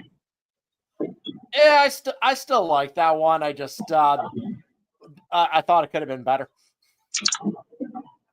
Well, I mean, more damn dinosaurs is never a bad idea, Well, the best parts of Life on Our Planet actually were those ones that showed how early mass extinctions happened. Those were actually some really, really good scenes. Oh yeah. So, and there were a few, and the depiction of the end Cretaceous mass extinction, other than the fuck up of including a pliosaur, other than that, was like one of the probably the best depictions ever. Yeah. So there's a lot of good. A lot of good in that program, but it's similar to New Walking with Dinosaurs. It's good, but it has a few fuck ups that keep it from being great. Right. Hey, Jim. So, how would you rate the first episode? With baby Triceratops looking for her herd, and growing up in that world. How would you rate that episode, first one? 6 out of 10, I'd say. 7 out of 10 for the second one. 6 out of 10 for the third one. 6 out of 10 for the fourth one. 5 out of 10 for the fifth one, and 6 out of 10 for the last one. Yeah, I would say honestly, the first one I'd give it a little bit higher, about a 7 out of 10. It was a bit more. I don't know if it's because it was in the woods for the most part, but it felt more fleshed out than a lot of the later episodes. Well, the cutting was most egregious, but in that episode, plus the scene where That's true. that Tyrannosaur is able to sneak up so easily on that as Dark did for Drankon. I thought that scene was pretty stupid. There's no way that. Yeah, I know, especially on a rocky pebble. Yeah, is this thing deaf? How the hell does it not hear that thing right behind it? Yeah, especially on like a rocky. They try to explain it away by like, oh, he's got feet pads. It's like, yeah, but he's walking around on a pebbly creek bed, and he weighs God knows how many tons. Over 8 tons. An animal that big is going to make noise, no matter how padded its feet are. Yeah, especially on it. Like I said, it was literally just a pebble-filled creek bed. He's gonna be making a bunch of clink sounds. Yeah, that. So I wasn't a fan of that scene and some of the editing. I did like the end fight between the old male Triceratops and the Rex. I thought that scene was really good and tense. And yes, the way they tied that together was really good, actually. And I also really liked the way to this young Triceratops, how the Tyrannosaur does kind of just appear to a monster, because from the perspective of this small animal, essentially it would be. Oh, that's what I mean, though. They did a great way of like making this little creature feel like an actual little kid experiencing monsters, and I really liked that. Like the creature, like hilariously enough, this Triceratops is more expressive than Mufasa in The Lion King. Right. Well, also still feeling like its expressions were animalistic and not anthropomorphized. Yes. Yes, and like the way it interacted with the other dinosaurs when it ran into a fellow child, absolutely believable, and how that behavior would go. It was really, I didn't really like. They did a good job of making a childish dinosaur that still felt like a dinosaur. Yeah, but you could have. Yeah, when it like face hugs that young Edmontosaur, I can imagine the older Triceratops saying, "Come, Clover, 3 horns never play with Edmontosaurs." Right. Dude, the one old bull was even a grumpy old man. That's true. Oh man, he was even living alone without a herd. Probably a racist.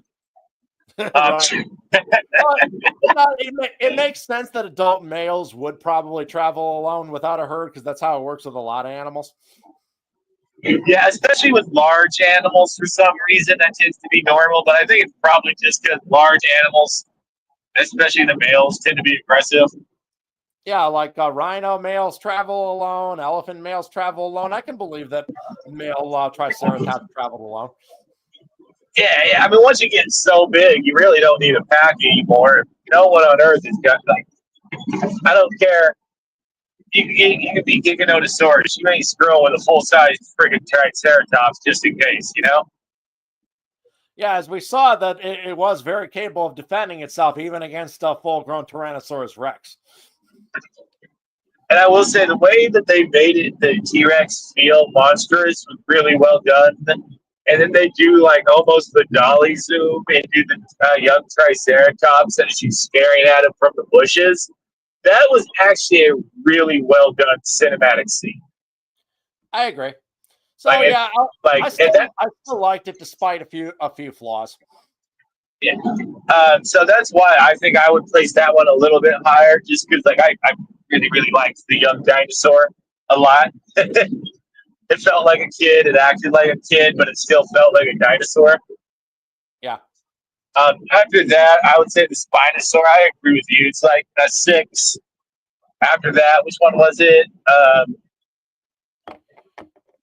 Third one was the one band of brothers with Gastonia fighting Utah Raptor. Yes. That one had some goofiness to it. Like the fact that like 4 or 5 almost full-size Gastonias just wouldn't roll up and murder 3 velociraptors. They absolutely would.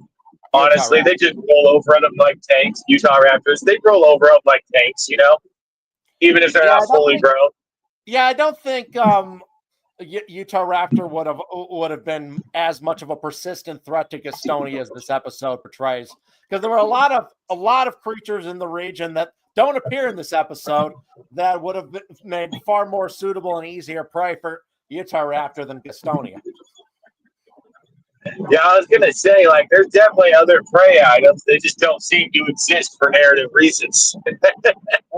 Yeah, they're all just off camera for some reason, because it doesn't flesh out these ecosystems as well as the original series did.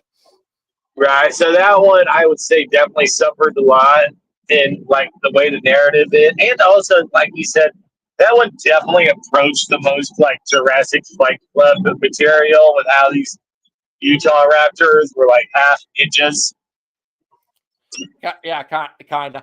And obviously, this show is still many, many, many times better than Jurassic Fight Club. But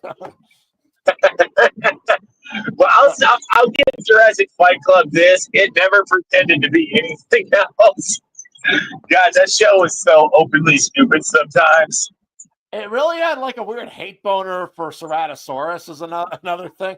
It constantly would rag on. It constantly would rag on it. The narrative would constantly go off about how much cooler Allosaurus is to this thing, and it would get off on like showing it constantly getting brutalized. I'm like, did Ceratosaurus just spit in your drink or something, or sleep with your wife? Yeah, it's like Ceratosaurus is small and a bitch, and his dick is tiny. Like, that's practically the intro. Yeah, pretty much. Allosaurus has a much cooler back ridge and penis. And so the amount that they shit talked that guy was so mean. It's just ridiculous, because obviously the reason Allosaurus and Ceratosaurus just they ate different foods. There was an example of niche partitioning. It wasn't like Allosaurus didn't like eat it into extinction. It's bullshit.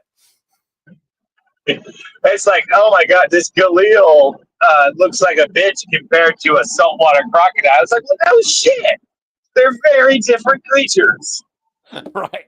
That's why that show was so fucking dumb. This Galil has a much thinner and weaker and more pathetic mouth. It's like, well, he's eating totally different fish.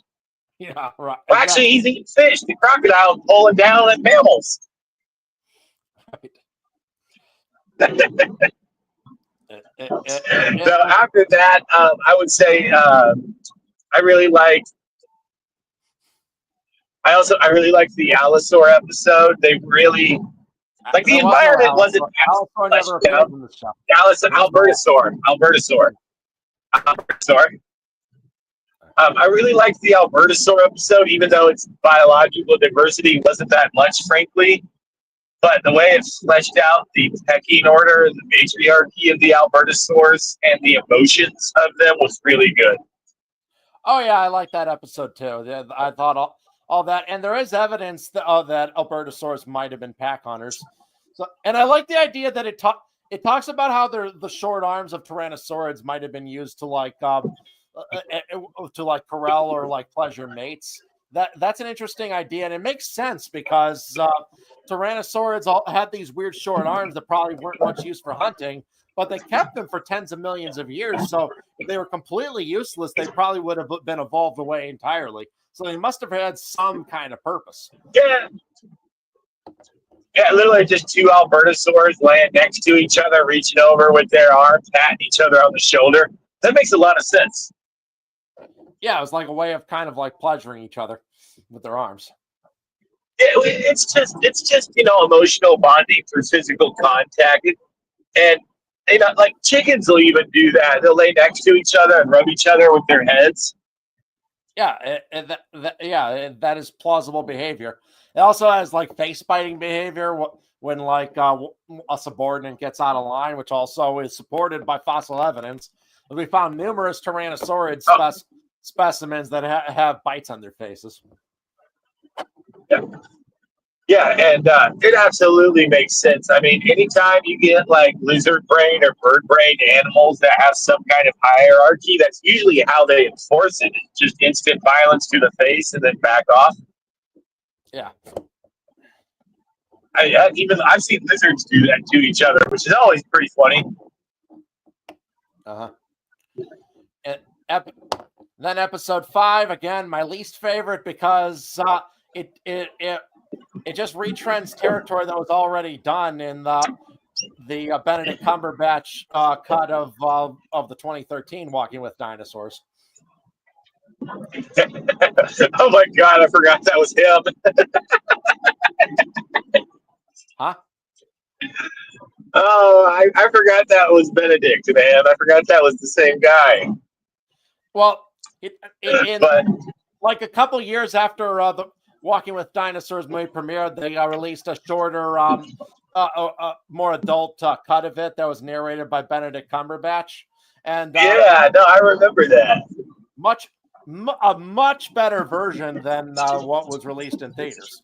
The theatrical cut of that movie is practically unwatchable. The soundtrack is basically the equivalent of just them farting in your ears for an hour and a half. Oh my God, why would they bother?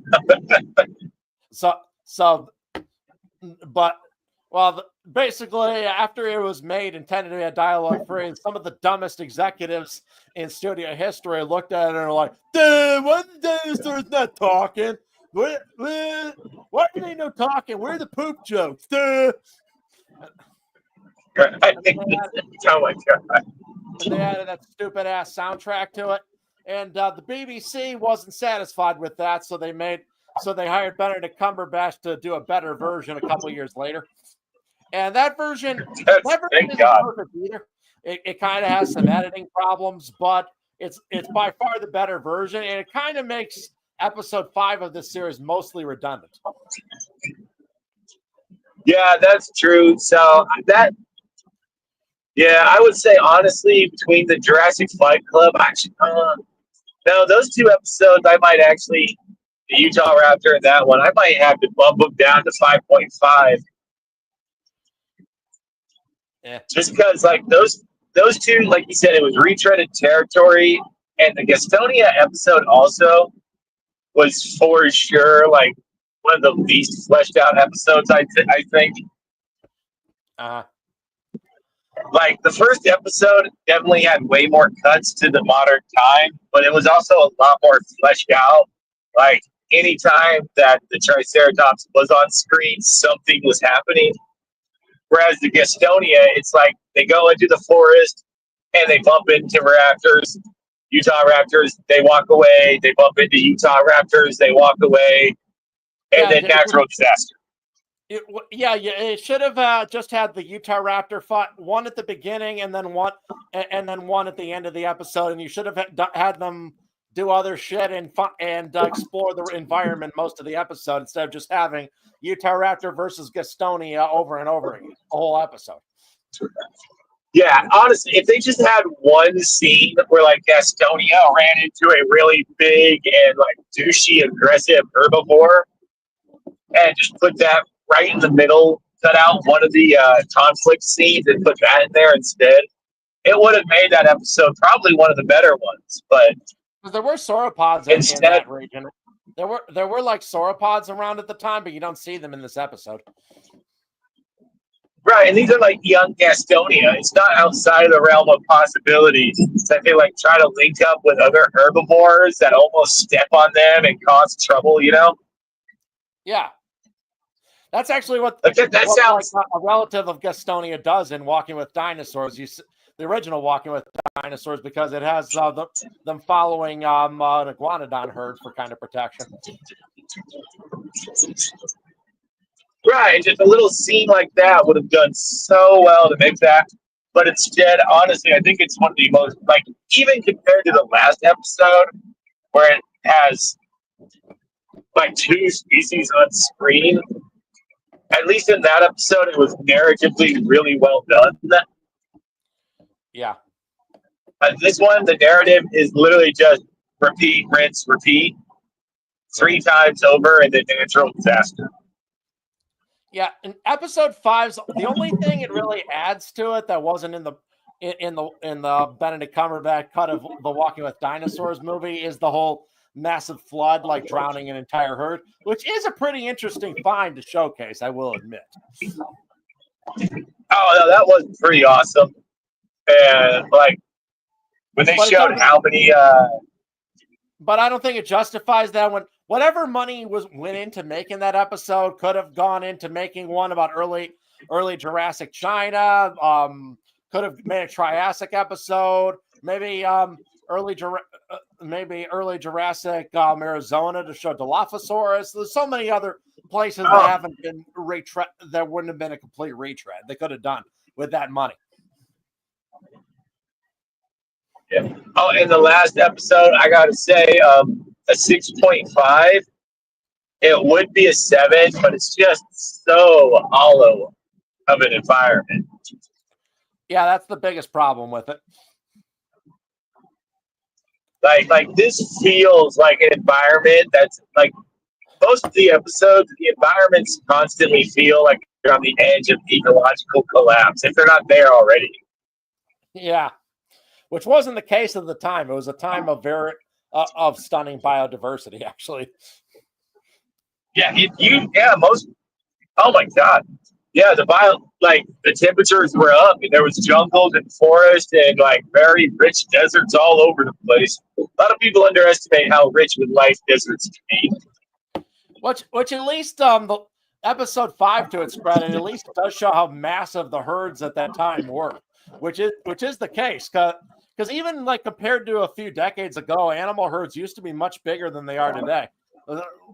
Like I saw like a photograph of an elephant herd from the 1950s, and I'm like, wow, you don't see anything like that anymore. Oh my, dude, have you ever seen just the pictures of the early 1800s? Not even of before they really started losing their species. Not even of the buffalo herds, but of the land, what the land looked like after a buffalo herd came through the area. Right. And you really and at the time, yeah, life was a lot more prosperous than it is today. But you don't get a sense of that in that episode, do you? Well, life was a lot more prosperous than it was 500 years ago. Like biodiversity back then was off the charts. Yeah, and so life at the time would have been more like at the dawn of civilization levels of diverse, but you don't get that sense in that episode. You get a very flat, very dead world, and that's unfortunate because, as you said, the main story of that episode is actually really damn good. Most of the stories are really good to some extent, except the Gastonia one. That one's fucking boring, honestly. That it's just not well written. I mean, it was goofy in a couple places, but again, you get a whole band of brothers like teenage dinos, like trying to survive and not constantly being hounded by predators. It's fine. Well, I really think they could have done a lot more to make it feel like a band of brothers, like the title claimed. It honestly just felt like creatures of the same species walking together. And then obviously everybody dies at the end thanks to them like getting caught in a fire. Right.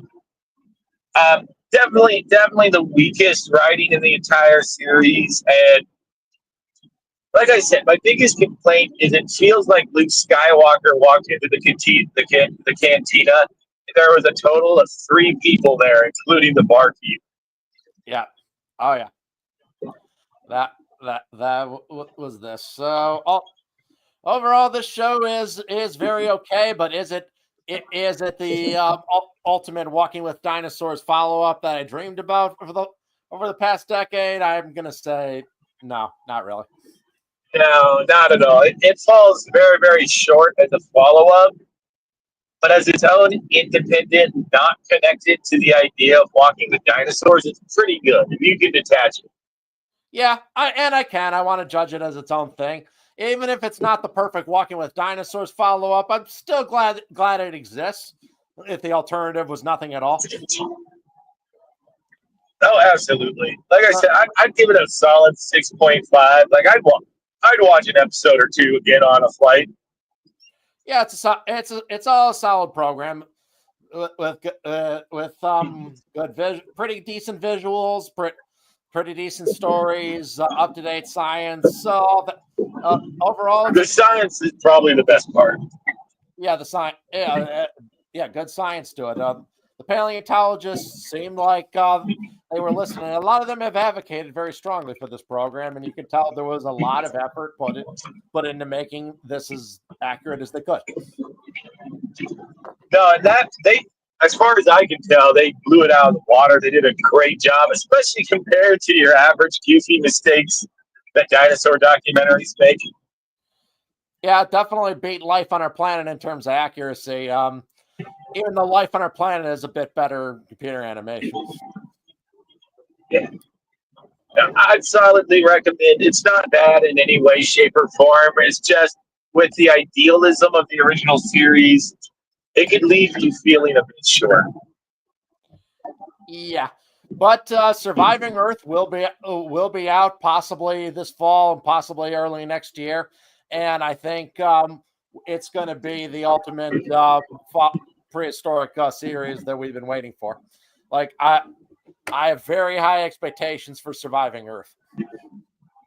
Oh, absolutely. From what I've seen of Prehistoric Planet, and from what I've heard of that one, it seems like these two might really rise to be the champions in this decade of dinosaur films. Yeah, Surviving Earth certainly has a larger budget than Walking with Dinosaurs 2025, And it also is set up for great narrative structure with the whole death of dinosaurs. yeah, and it's made by people who by the more of the people responsible for the original Walking with Dinosaurs than this program is. Yeah, that is so goofy how that happens sometimes, but I'm not really sure why Tim Haynes and the BBC had kind of like a falling out in the mid 2000s. who knows? Maybe he didn't like the pedophile that they kept hiring. What was his name? Eddie Saville? But because like your Prehistoric Park from 2006 was kind of the start. It was produced by Impossible Pictures and the same effects company, the Frame Store that made the Walking With series, but it didn't premiere on BBC. It premiered on like a rival British television network. Huh. And they haven't made anything together since. That is, there's definitely something there. He must have poked one of the producers' wives in the blood or something. Yeah, maybe. And he had him and Impossible Pictures had absolutely nothing to do with Walking with Dinosaurs 2025 whatsoever. But he is still making prehistory. That's kind of sad. Huh? I said, well, that's kind of sad, especially knowing that the original composer wasn't in this, and like they completely snubbed him. Like, why would you do that? That is the most baffling part because he did a fantastic job, and the guy is obviously very talented. No, his original composition is like definitively one of the best musical compositions for any documentary style film. Or any television program, period. It's so good. Music. Oh, well, especially for like a documentary, which, I mean, even in this freaking sequel series, they kind of just phoned it in. They usually phone it in. They put some light elevator music on the background that kind of feels like it has the right tempo. Yeah. But you could tell, and like in that guy's music, he really loved the series, and he knew what the vision was as he was composing it. Definitely. Like I said, I'm not trying to insult the new series at all, the sequel series or whatever, the remake series. It's just definitely more of a generic dinosaur documentary than the original franchise was. Well, in the aftermath of Prehistoric Planet, it wasn't ever going to feel as new and like innovative as the original show was, because as I pointed out earlier, the original show was like nothing that had ever been put on television before. Nothing else before came even close to that. Whereas this coming out a couple of years after Prehistoric Planet was always going to be kind of a tough act to follow. And of course, like 25 years of expectations the original had, thanks to it having the same name. But if you ignore all that and just judge it as its own thing, it's fine. It's a pretty good program. Yeah. And to be fair to the program, it does have a lot of acolytes around its innovation and its uniqueness in the time. And so it is unfair to judge them as the same product. The entire environment and culture surrounding them is completely different, and that alone will change the nature of the perception of the product. Yeah. But I still think, despite the original show being incredibly outdated in many different ways, I still think it holds up extremely well. I still think even almost 26 years later, I still think it's absolutely worth a rewatch as well. But I recommend giving this one a watch too. Yeah, I don't know if they have this, but they need to publish a read along for the old one that corrects its mistakes along the way. Well, they don't, but they do have one great YouTube channel. A guy named Ben Thomas did a series of YouTube videos on Walking with Dinosaurs that goes through every aspect of it, and he corrects a whole bunch of mistakes the original show made, while still expressing his absolute adoration for it. Is he the same guy that does the YDAW, Your Dinosaurs Are Wrong series? No, that's a different guy, but that guy's cool too, though. Because I know I've watched Ben Thomas's and whoever that guy is videos. I need to go see what Ben Thomas is doing lately. He recently did one on the Ballad of Big Al special. That was pretty interesting. They points out that one got a lot right for the time, but one thing that kind of embarrassed that episode years later is that episode obviously assumes Big Al to be a male, but they found later that Big Al had a compound in its bone for producing eggs. Thus, Big Al, I remember that. So Big Al was actually Big Alice. Big Alberta. Yeah, Big Alberta, yeah. Big Alice, I like that. No, I mean, that's not too surprising. There's lots of reptiles where the female is bigger. It's not really known which sex was bigger in terms of allosaurs. And there's a few other things, but overall, that program still holds up incredibly well. Like the hunt where those group of allosaurs mob that Diplodocus and run across the salt plain, that what came out almost 25 years ago, and that is an incredibly well done sequence. Oh, I was gonna say that is such a good scene. It's such an intense and fucking such a well shot, well developed. You know that they spent days inside of the storyboard room coming up with that. Yeah, it's so well done. Yeah, in fact, that might be my favorite scene of the original Walking With series. That scene is awesome.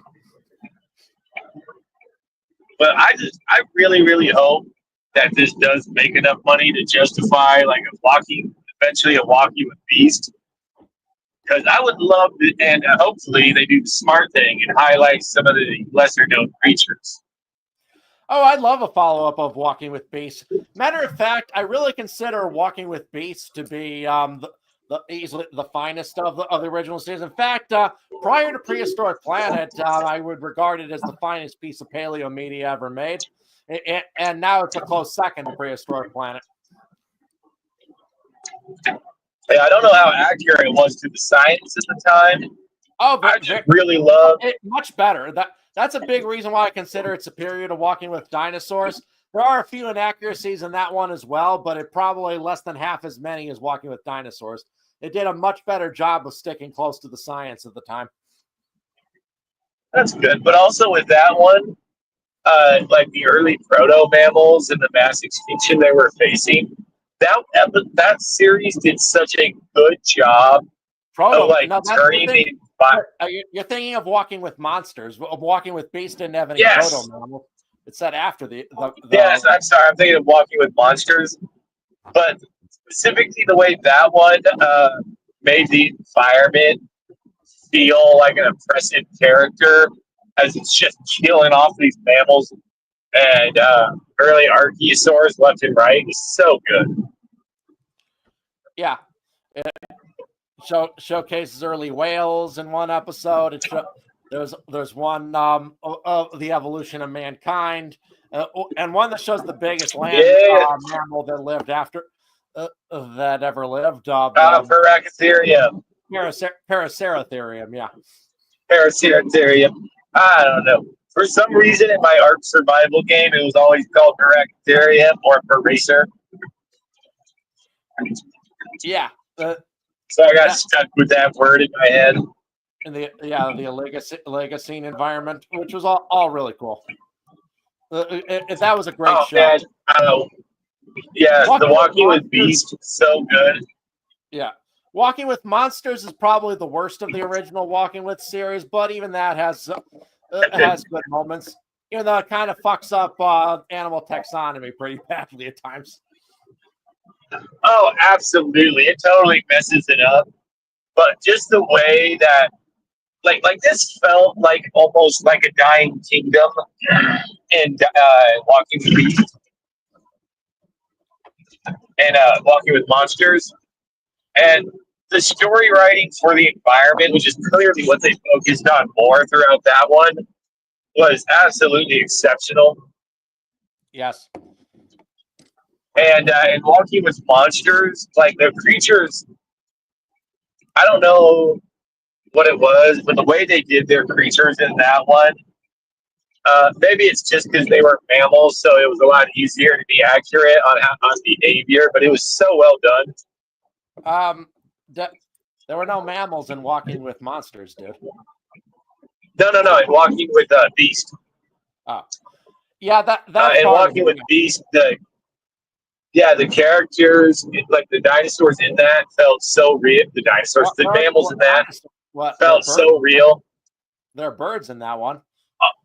Yeah, I was going to say the very first episode of Walking with Monsters, like, really does feel genuinely post-apocalyptic. It opens with the planet being like destroyed, and then like cuts forward to the Cambrian period. Yeah, it has the what is that little mammal called? The little bouncy mammal with the nose. Dude, stop confusing Walking with Monsters and Walking with Beasts, dude. I'm sorry. No, I'm trying to talk about Walking with Monsters, the way the intro after the death of dinosaurs. Walking with Monsters is about before Walking with Beast. Damn it, I'm being retarded. I'm sorry. No, Walking with Beast, the intro with the birds hunting them and the tiny little mammal running, scurrying, and walking with monsters is you did it again. It's really well done. I did it again. I'm sorry. Walking with Beast. I need to rewatch both of them, so I stop doing this. Stop it. Stop confusing those two. It's driving me crazy. Yeah, but so that one's your favorite. Yes. I'm going to confuse us all by the end of this.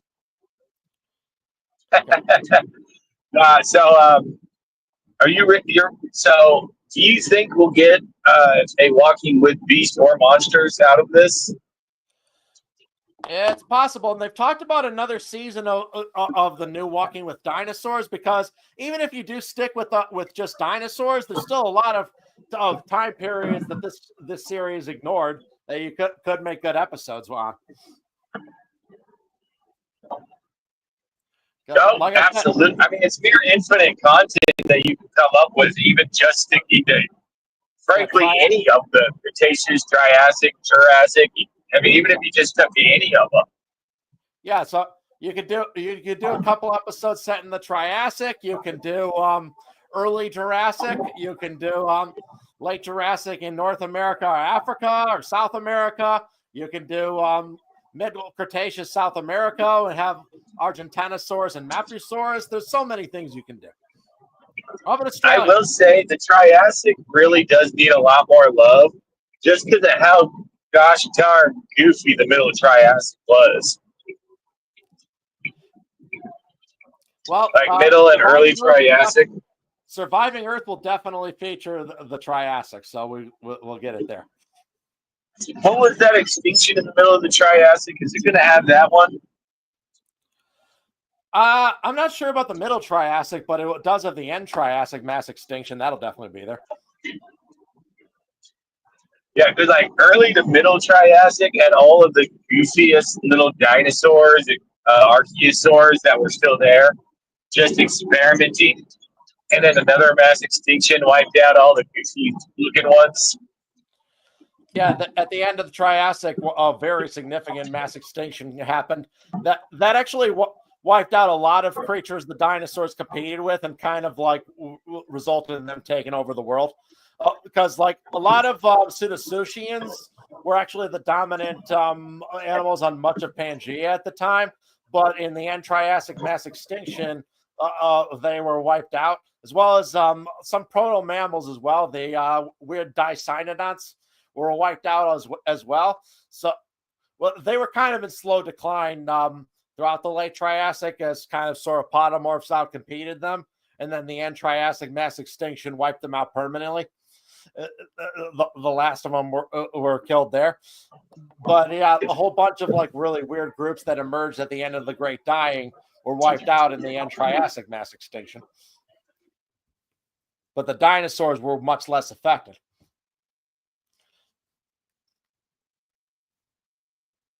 Hello? Yellow. Yeah. The dinosaurs were.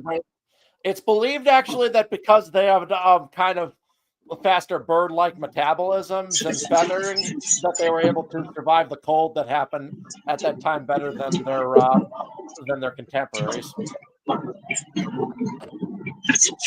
No, they probably survived. Funny enough, for a lot of the same reasons that birds survived when all the other dinosaurs went extinct. Just a lot less, I suppose. Yeah, that was. I really think must have had some kind of adaptation that made them better to survive the mass extinction than other kinds of reptiles. Well, also the ones that survived had to have been either more generalist or were in specialized niches that were unaffected. Yeah. Especially just being more generalist, they hadn't had all the time in the world to diversify. And stupid Saurus. Well, I'm saying though they believe that the volcanic eruption at the end of the Triassic probably cooled the environment, and the dinosaurs probably did better because they were better able to deal with the cold than pseudoscians were.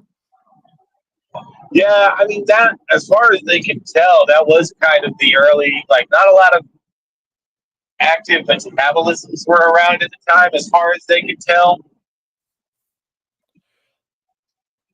Yeah, the dinosaurs that's a big debate. An advantage over their contemporaries. Oh yeah, that's a big thing, and it's looking more and more like dinosaurs were definitely warm-blooded. Yeah. Although I have no doubt that it was. Yeah, pseudoscians, as far as we know, none of them had any kind of integument or covering. So when the temperature got cold, they really could. Most of them couldn't handle it. The only ones that survived were a few crocodiliforms. Right. Let's be real. They didn't survive because they were pseudoscians. They survived because they were crocodiliforms. Crocodilomorphs are kind of like a branch of pseudosciatia. They're the only ones that survived the end of the Triassic, and that's the only ones we have today. Right. And no, what I mean is that, like the crocodile form is clearly just absolute peak, kind of like the shark form. It's good at what it does, and it's going to stay good at what it does. No, because they didn't really have the croc form yet, is the thing. There were actually a group of very unrelated archosauromorphs called the phytosaurs around that convergently evolved a crocodilian like form. And they were, some of them actually got really big, and they lasted throughout the Triassic. And at the end of the Triassic, they also were wiped out. And and crocodilomorphs really evolved their familiar shape afterward. Hey, when did those? How big did those crocodile-like ones get? The biggest one, there was one that was like about 40 feet in length, but they came in a variety of sizes. Oh my God, 40 feet of crocodile-like monster. Screw that.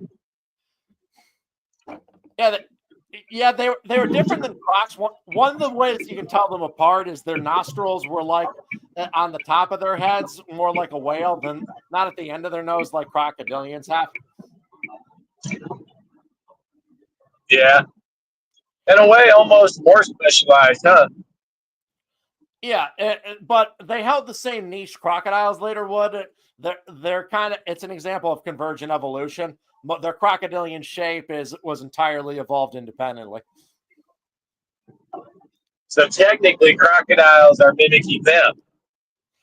Yes, and that's the thing. A Triassic episode of this show could have featured an early dinosaur being hunted by one of them at the water's edge, but no. Well, look, now you're thinking with some diversity and budget. Don't do that.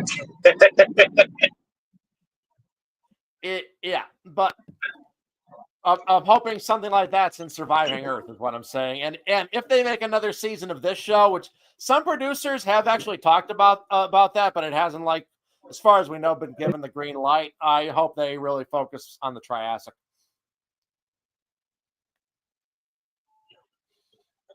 Yeah, they really should, and they really, honestly, like I love the creatures that we all know and love, but man, they do, like, we've had 30 years of the same creatures over and over again for the most part. It's time to change it up a bit, I think. Which is why I'm really happy Surviving Earth ain't gonna have a T-Rex in it.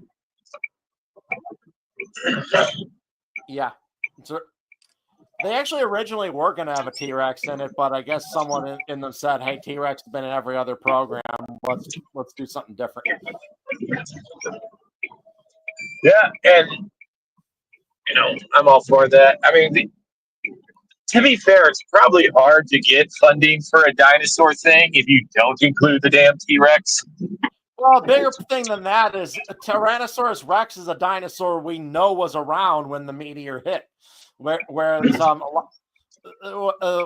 we don't have that many informations. They replaced it with Nanuqsaurus in the Prince Creek Formation, but Nanuqsaurus, its only fossils date to like 69 million years ago, 3 million years before the mass extinction. It could have still been around, but there's no definitive evidence of that. Really? Yeah. Well, we don't know. Right, could have been off in some island or peninsula 1,000 miles away from where they're usually found. Yeah, we have no clue what happened to them. They also appear in Prehistoric Planet, even though that's 66 million years ago. So that one also assumes that they were still around at the end of the Cretaceous, but there's no real evidence of that fact. Yet both of these major programs just assume it. Yeah. Well, I mean, how long was he alive, that species? We're not really sure. I mean, the only fragments date 70 to 69 million years ago, and after that, we have no idea what happened to it. Yeah. No, I do know that, like, and we know it based on pretty fragmentary remains, to be honest. Yeah. Well, I do know, like, in the fossil record, most creatures last anywhere from like 10 to 15 million years on average. If there's no like big, they mostly they usually only last a few million years, so it definitely could have been still around. There's no reason why to think it definitely wasn't. But to be fair, T-Rex could have been there too much. He could have been too much of a badass. Well, Tyrannosaurus Rex didn't live in the same region. It lived much further south. Oh, really? Okay, I thought he would have. Okay, I was thinking the T-Rex kind of replaced it, but no.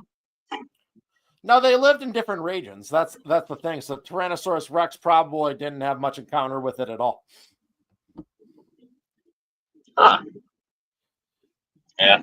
So No, Tyrannosaurus. I don't know. It sounds interesting, though. There's definitely a few names of creatures that you've dropped. I'm going to be looking at more later.